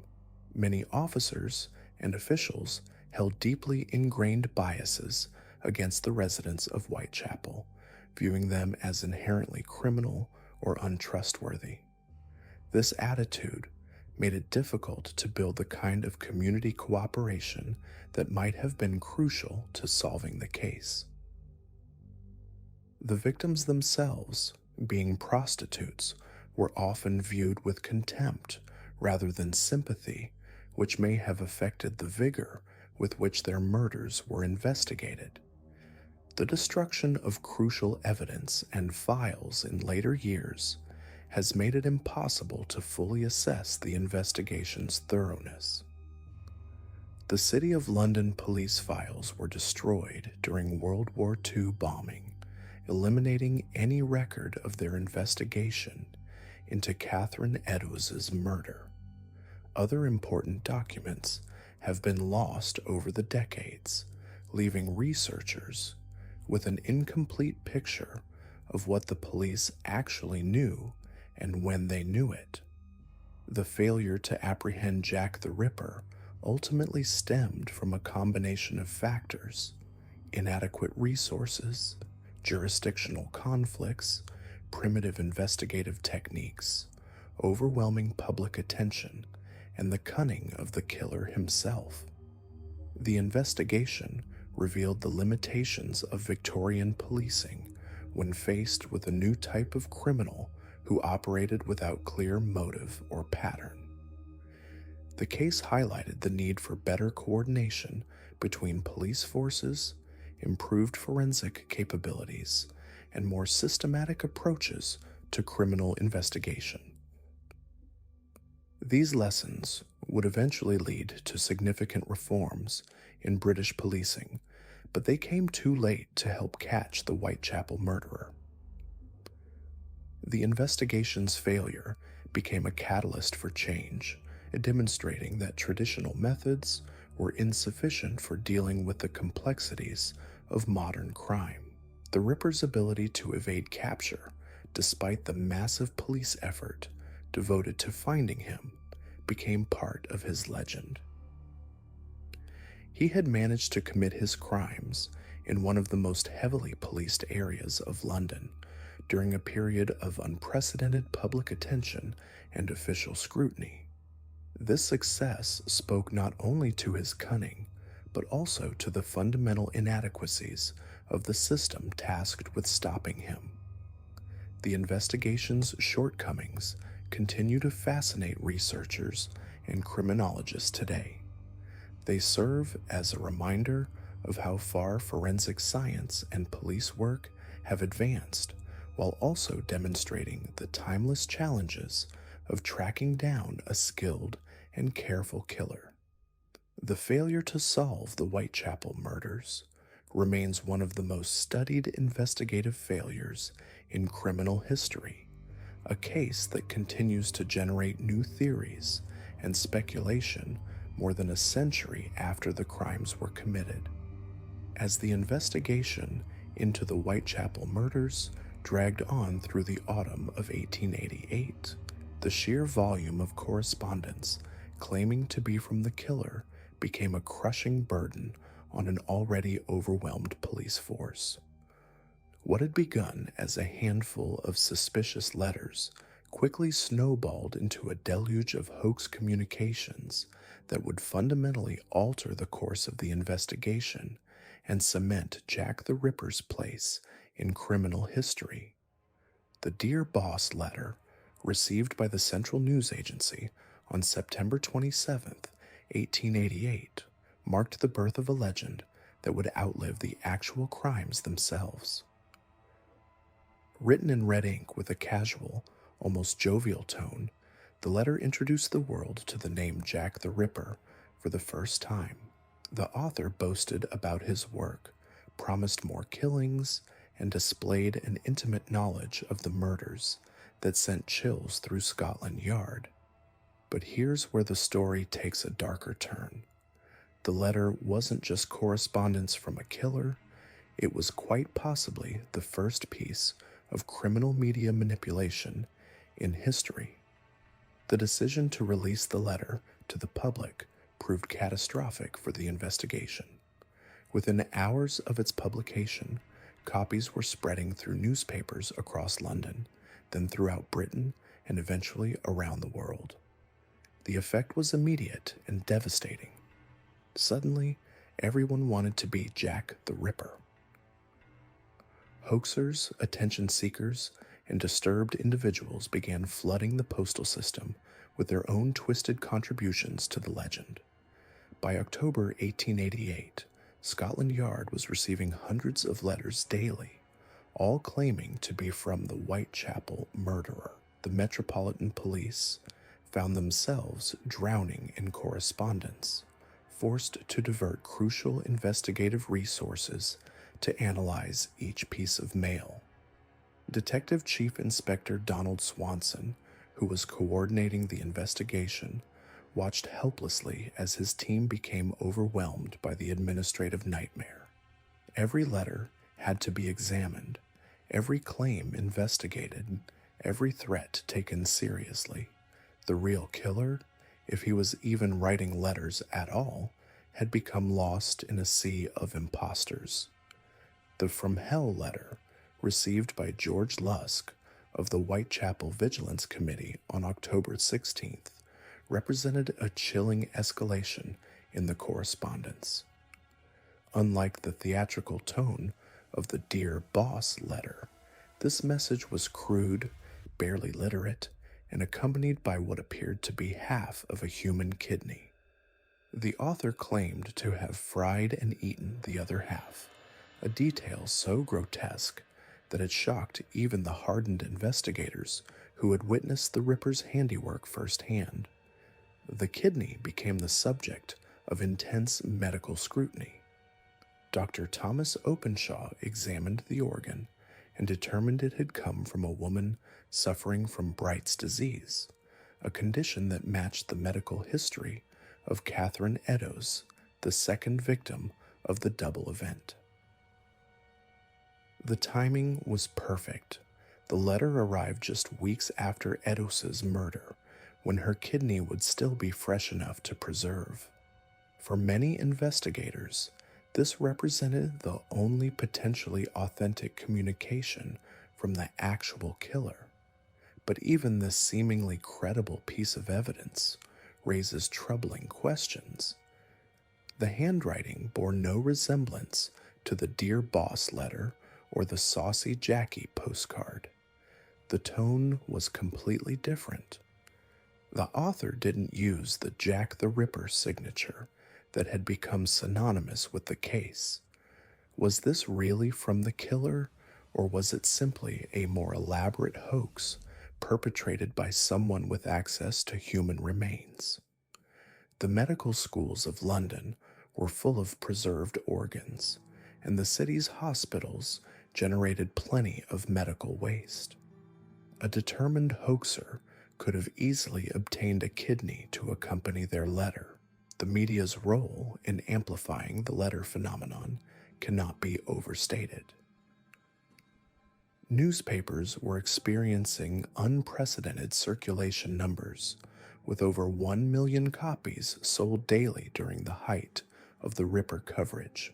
The letters provided fresh content, new angles, and sensational headlines that kept readers coming back for more. Some journalists, hungry for exclusive stories, may have even contributed to the hoax themselves.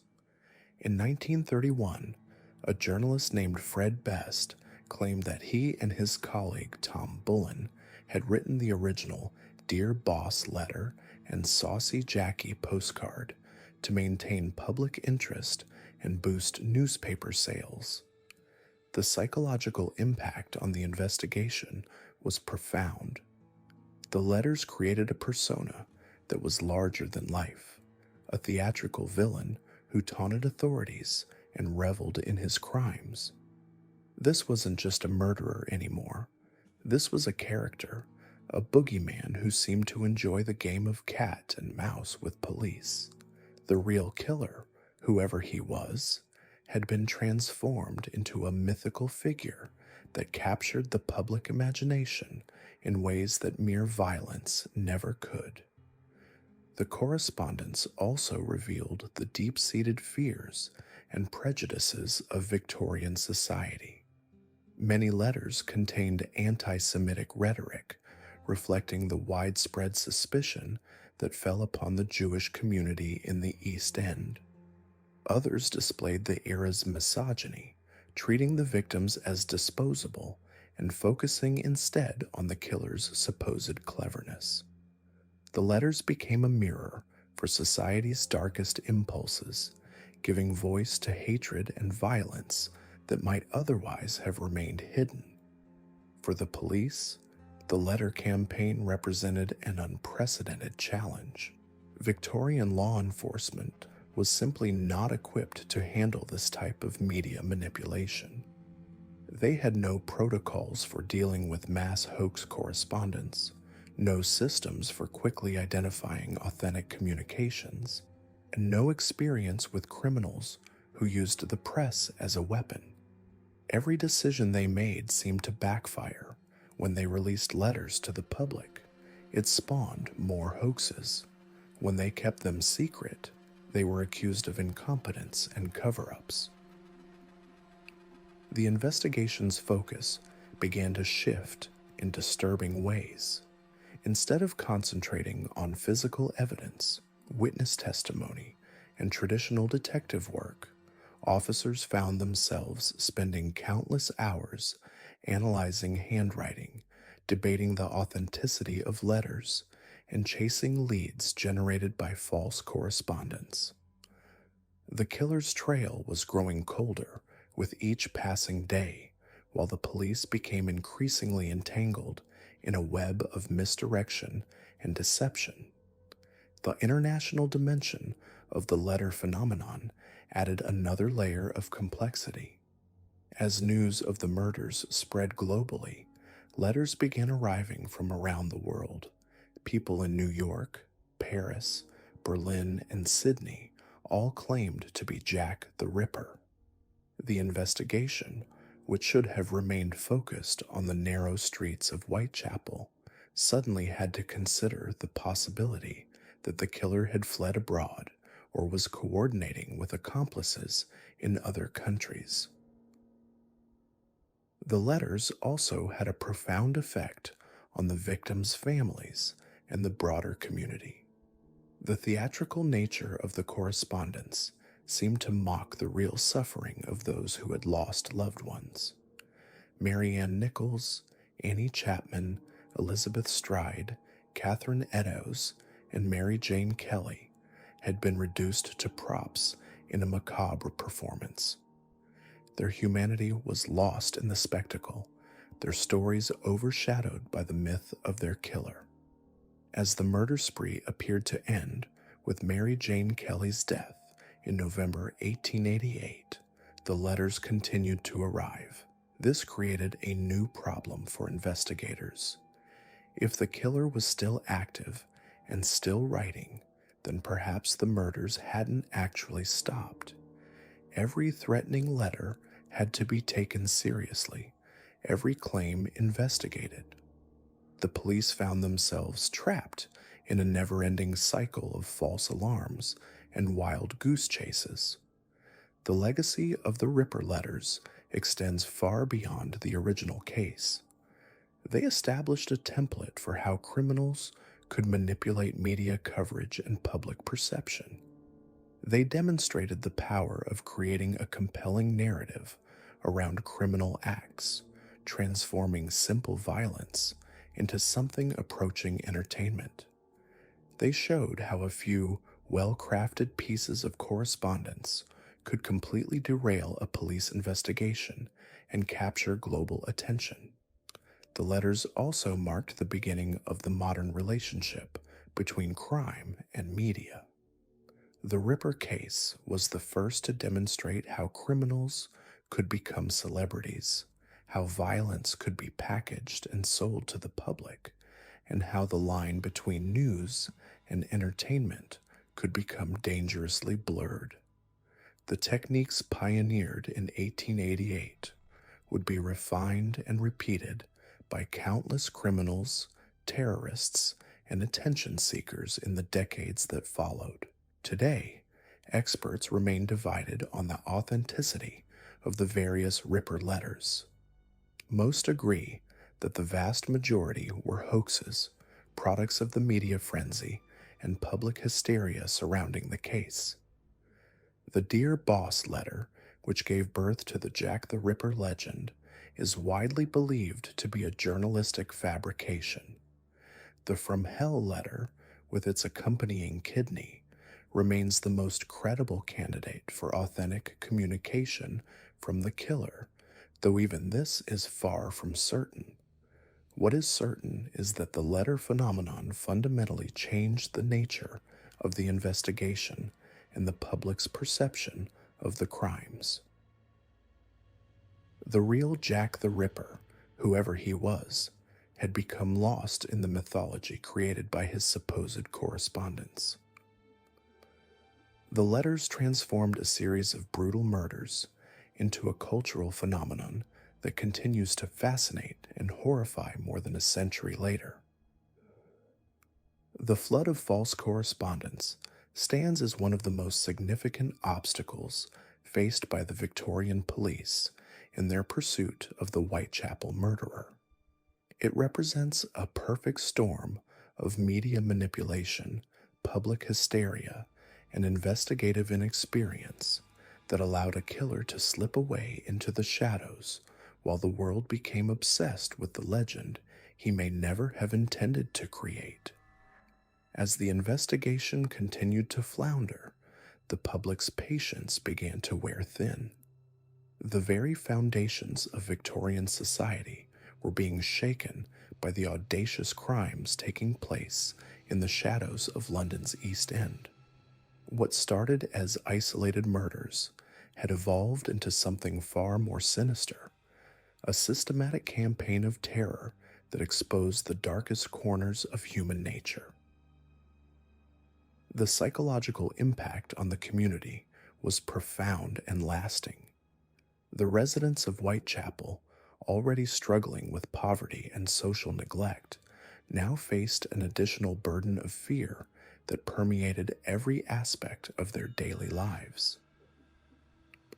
Women who had previously walked the streets with relative freedom now huddled together in groups, their eyes constantly scanning the shadows for signs of danger. The atmosphere of terror was so thick it seemed to hang in the air like the perpetual fog that shrouded the district. Local businesses suffered as people avoided venturing out after dark. The public houses that had once served as gathering places for the community became eerily quiet as patrons chose the safety of their homes over the comfort of companionship. Even the most basic activities, like walking to work or visiting the market, became fraught with anxiety. The killer had successfully transformed an entire neighborhood into a prison of fear where every footstep in the darkness could signal impending doom. The medical profession found itself under intense scrutiny as the precision of the mutilations continued to suggest anatomical knowledge. Doctors across London reported being viewed with suspicion, their very expertise making them potential suspects in the eyes of a terrified public. Medical students faced similar scrutiny, as did butchers, slaughtermen, and anyone whose profession involved the handling of flesh. The investigation's focus on anatomical skill created a climate of suspicion that extended far beyond the immediate vicinity of the crimes. The social divisions that had long plagued London became even more pronounced as the murders continued. The wealthy districts of the city remained largely untouched by the terror, their residents able to retreat behind locked doors and private security.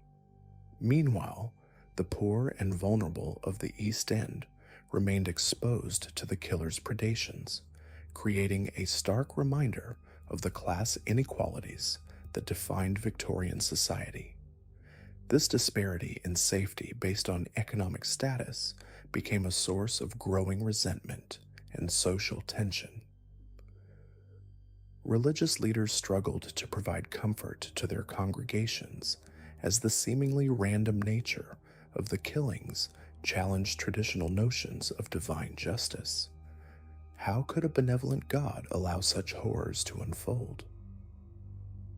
The victims, already marginalized by society, now appeared to be abandoned by divine protection as well. Sermons that had once focused on redemption and salvation now grappled with questions of evil and suffering that seemed to have no satisfactory answers. The international attention that the case attracted brought unwanted scrutiny to Britain's imperial reputation. Foreign newspapers delighted in reporting on the failures of British law enforcement, using the Ripper case as evidence of the decline of the empire. The inability to catch a single killer in the heart of the world's most powerful city became a source of national embarrassment that extended far beyond the borders of London. As autumn turned to winter in 1888, the investigation began to take on an increasingly desperate character. The police found themselves chasing shadows, following leads that led nowhere, and pursuing suspects who invariably proved to have solid alibis. The killer's ability to strike without warning and vanish without trace seemed almost supernatural, leading some to wonder if they were dealing with a human being at all. The press continued to fuel the public's obsession with the case, publishing increasingly sensationalized accounts of the murders and the investigation.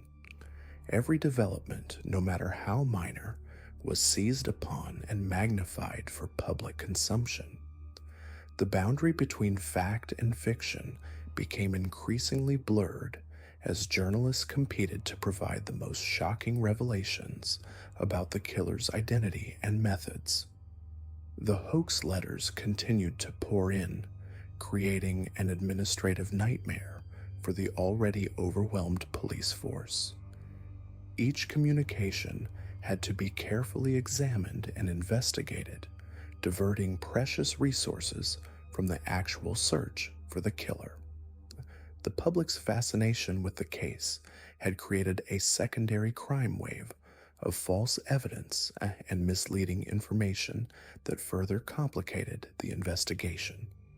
The killer's psychological profile, as understood by the investigators of the time, painted a picture of a man driven by forces beyond normal human comprehension.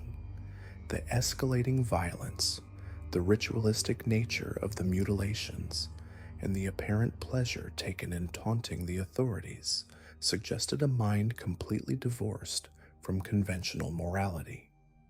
The very existence of such an individual challenged Victorian society's belief in human progress and the possibility of redemption. The investigation revealed fundamental flaws in the criminal justice system that would eventually lead to significant reforms. The lack of coordination between different police forces, the absence of modern forensic techniques, and the inadequate resources devoted to protecting the most vulnerable members of society all contributed to the killer's continued freedom. The Ripper case became a catalyst for change, forcing authorities to confront the limitations of their methods and the need for modernization. The victims themselves, often forgotten in the sensationalism surrounding their deaths, represented the human cost of Victorian society's failures. Each woman who died had a story, a life cut short by circumstances beyond her control. Their deaths served as a stark reminder of the price paid by the most vulnerable members of society for the indifference of those with the power to protect them. The enduring mystery of Jack the Ripper's identity has continued to fascinate people more than a century after the murders took place. The case has spawned countless theories, investigations, and cultural interpretations, each attempting to solve the puzzle that Victorian detectives could not. The killer's success in evading capture has transformed him from a historical criminal into a cultural icon, a symbol of the dark side of human nature that continues to captivate and horrify in equal measure. The legacy of the Whitechapel murders extends far beyond the immediate crimes themselves. They marked a turning point in the relationship between crime, media, and public consciousness, establishing patterns of coverage and fascination that persist to this day. The case demonstrated the power of the press to shape public opinion and the dangerous consequences of sensationalism in the pursuit of profit. As we look back on these events from our modern perspective, the Jack the Ripper case serves as a window into a society grappling with rapid change, social inequality, and the limitations of human knowledge. The killer may have vanished into the shadows of history, but the questions raised by his crimes continue to resonate, reminding us of the fragility of civilization and the eternal struggle between order and chaos that defines the human experience. As we reach the end of our journey through the shadows of Victorian London, the Jack the Ripper case stands as more than just an unsolved mystery. It represents a perfect storm of societal neglect, institutional failure, and the birth of modern media sensationalism that would forever change how we understand both crime and justice. The autumn of 1888 didn't just give us a killer who vanished into the fog. It gave us a blueprint for how easily the most heinous crimes can slip through the cracks when society fails its most vulnerable members. Those five women, Mary Ann Nichols, Annie Chapman, Elizabeth Stride, Catherine Eddowes, and Mary Jane Kelly, they weren't just victims of a madman's blade. They were casualties of a system that had already abandoned them long before the Ripper ever found them in those dark Whitechapel streets. Think about it. These weren't random killings. The Ripper deliberately targeted women who existed on the very margins of society, women who were invisible to the respectable classes, who lived in the shadows of an empire that boasted of its wealth and progress while allowing its most vulnerable citizens to rot in slums. The killer understood something that the authorities seemed to miss entirely. He knew that in a society where certain people don't matter, certain crimes can go unpunished. The police investigation, hampered by jurisdictional disputes, limited resources, and primitive forensic methods, revealed just how unprepared Victorian law enforcement was to deal with this new kind of predator. Here was a killer who understood the rhythms of the city, who moved between police districts like a ghost, who struck with surgical precision and vanished without a trace. The Metropolitan Police and the City of London Police, too busy protecting their own territories and nursing their professional grudges, couldn't coordinate a response effective enough to catch him. But perhaps the most chilling aspect of the entire case was how quickly the murders transformed from a human tragedy into a media spectacle. The Dear Boss letter, likely a hoax created by journalists hungry for sales, gave birth to the legend of Jack the Ripper. That name, catchy and memorable, turned a series of brutal murders into entertainment. The killer became a character, a boogeyman, a brand that sold newspapers and captured imaginations across the globe. The flood of hoax letters that followed, hundreds of them, created a smokescreen that made the police investigation nearly impossible. Every crank and attention seeker in the country reached for their pen, flooding Scotland Yard with false leads and fake confessions. The From Hell letter, with its accompanying kidney, stands out as potentially genuine precisely because it was different.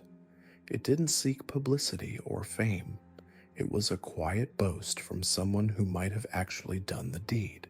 What's truly haunting about the Jack the Ripper case isn't just the brutality of the murders or the mystery of the killer's identity. It's how perfectly it illustrates the dangers of a society that creates disposable people. The Ripper didn't invent the conditions that made his crimes possible. He simply exploited them. He understood that in a world where certain lives don't matter, certain deaths won't be investigated with the urgency they deserve. The case also revealed the power of media to shape reality. The press coverage of the murders, sensationalized and often inaccurate, created a narrative that had little to do with the actual investigation. Headlines screamed about the incompetence of the police, while editorials speculated wildly about the killer's identity and motives. The public, hungry for information and entertainment, consumed these stories voraciously, turning real human suffering into a form of Victorian true crime entertainment. The social reforms that followed the murders, the improvements in police procedures, the increased attention to the conditions in the East End, these weren't just responses to the crimes themselves. They were responses to the public outcry, to the media attention, to the embarrassment of having the world's eyes focused on London's failures. It took a series of brutal murders to force society to acknowledge what had been happening in Whitechapel all along.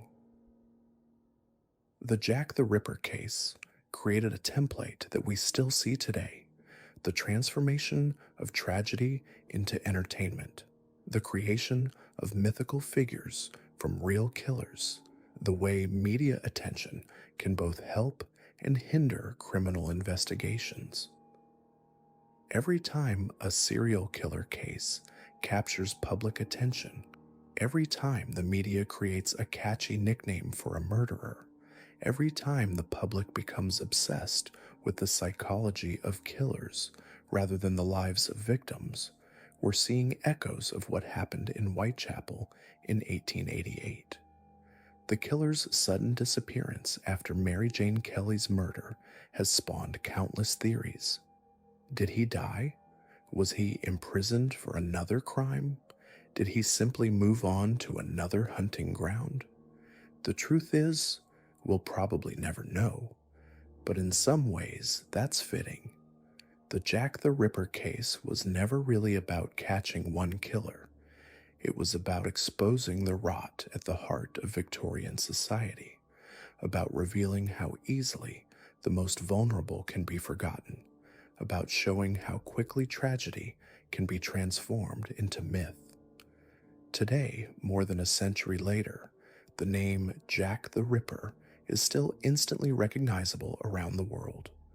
Books, films, documentaries, and tours continue to capitalize on the legend. The killer, whoever he was, achieved a kind of immortality that his victims never received. Their names, their stories, their humanity, all of it has been overshadowed by the myth of the man who killed them. But perhaps that's the most important lesson of the Jack the Ripper case. It's not a mystery to be solved or a puzzle to be cracked. It's a warning about what happens when society fails to protect its most vulnerable members. It's a reminder that behind every sensationalized crime story are real people who deserved better than the world gave them. And it's a testament to the power of media to shape not just how we understand crime, but how we understand justice itself.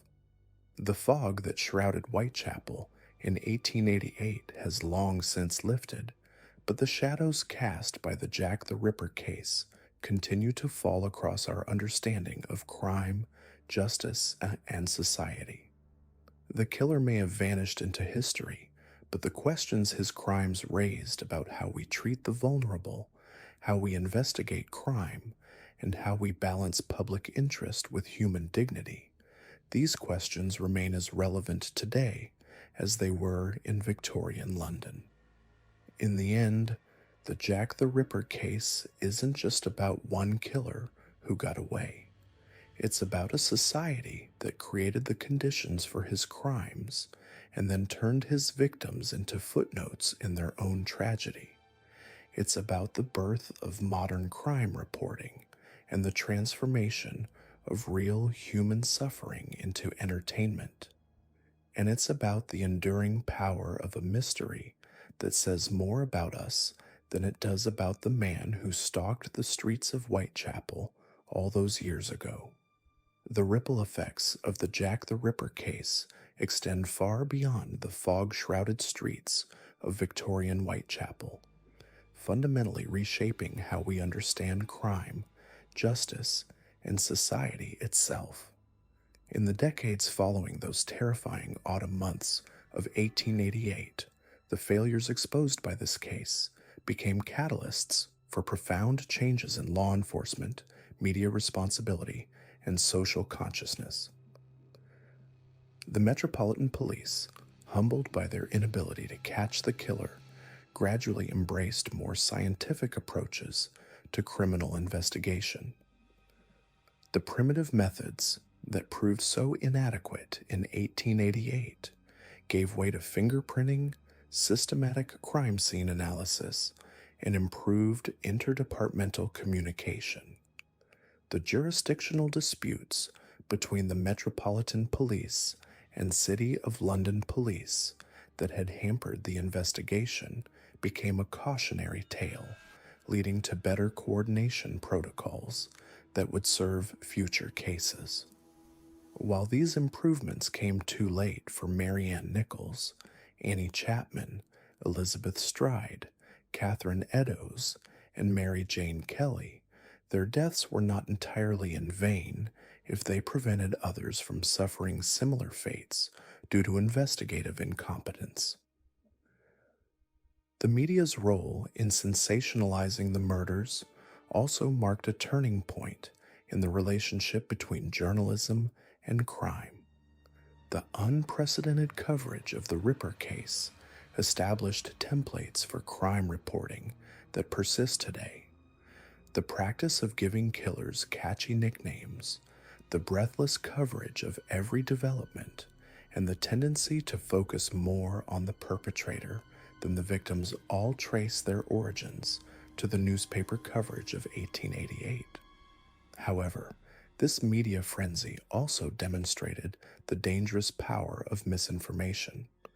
The fake letters, particularly the infamous From Hell correspondence, showed how easily public perception could be manipulated and investigations derailed by false information. Modern media consumers, surrounded by 24-hour news cycles and social media speculation, can recognize the familiar patterns that began with the Ripper case. The transformation of real human tragedy into entertainment, the creation of larger-than-life villains, and the public's insatiable appetite for gruesome details all have their roots in those Victorian newspaper columns. The case serves as an early warning about the media's power to shape reality, often at the expense of truth and justice. Perhaps most significantly, the Jack the Ripper murders forced Victorian society to confront the brutal realities of poverty, inequality, and social neglect. The victims were not chosen randomly. They were selected from among society's most vulnerable members, women who had been failed by every institution meant to protect them. Their deaths highlighted the connection between social conditions and crime, revealing how poverty, lack of education, limited opportunities for women, and inadequate social services created the perfect hunting ground for a predator. The public's fascination with the identity of Jack the Ripper, while understandable, has often overshadowed the more important lessons of the case. Countless books, films, and documentaries have focused on potential suspects, from royal conspiracies to local butchers. But this obsession with the killer's identity misses the point. The real horror of the Ripper case lies not in the unknown identity of one disturbed individual, but in the systemic failures that made his crimes possible and the society that allowed his victims to live in such desperate circumstances. The 5 canonical victims, along with the other women who may have fallen prey to the same killer, were not merely statistics in a criminal investigation. They were human beings, with names, stories, and dreams that were cut short by violence. Mary Ann Nichols, struggling to make ends meet after her marriage fell apart. Annie Chapman, trying to survive despite failing health and poverty. Elizabeth Stride, an immigrant seeking a better life in London. Catherine Eddowes, caught in a cycle of poverty and alcoholism. Mary Jane Kelly, the youngest victim whose life was brutally ended in her own room. Their stories remind us that behind every crime statistic lies a human tragedy that extends far beyond the immediate victim to families, communities, and society as a whole. The enduring fascination with Jack the Ripper reflects something troubling about human nature and our relationship with violence. The case has spawned an entire industry of tours, books, films, and merchandise that profits from these women's suffering.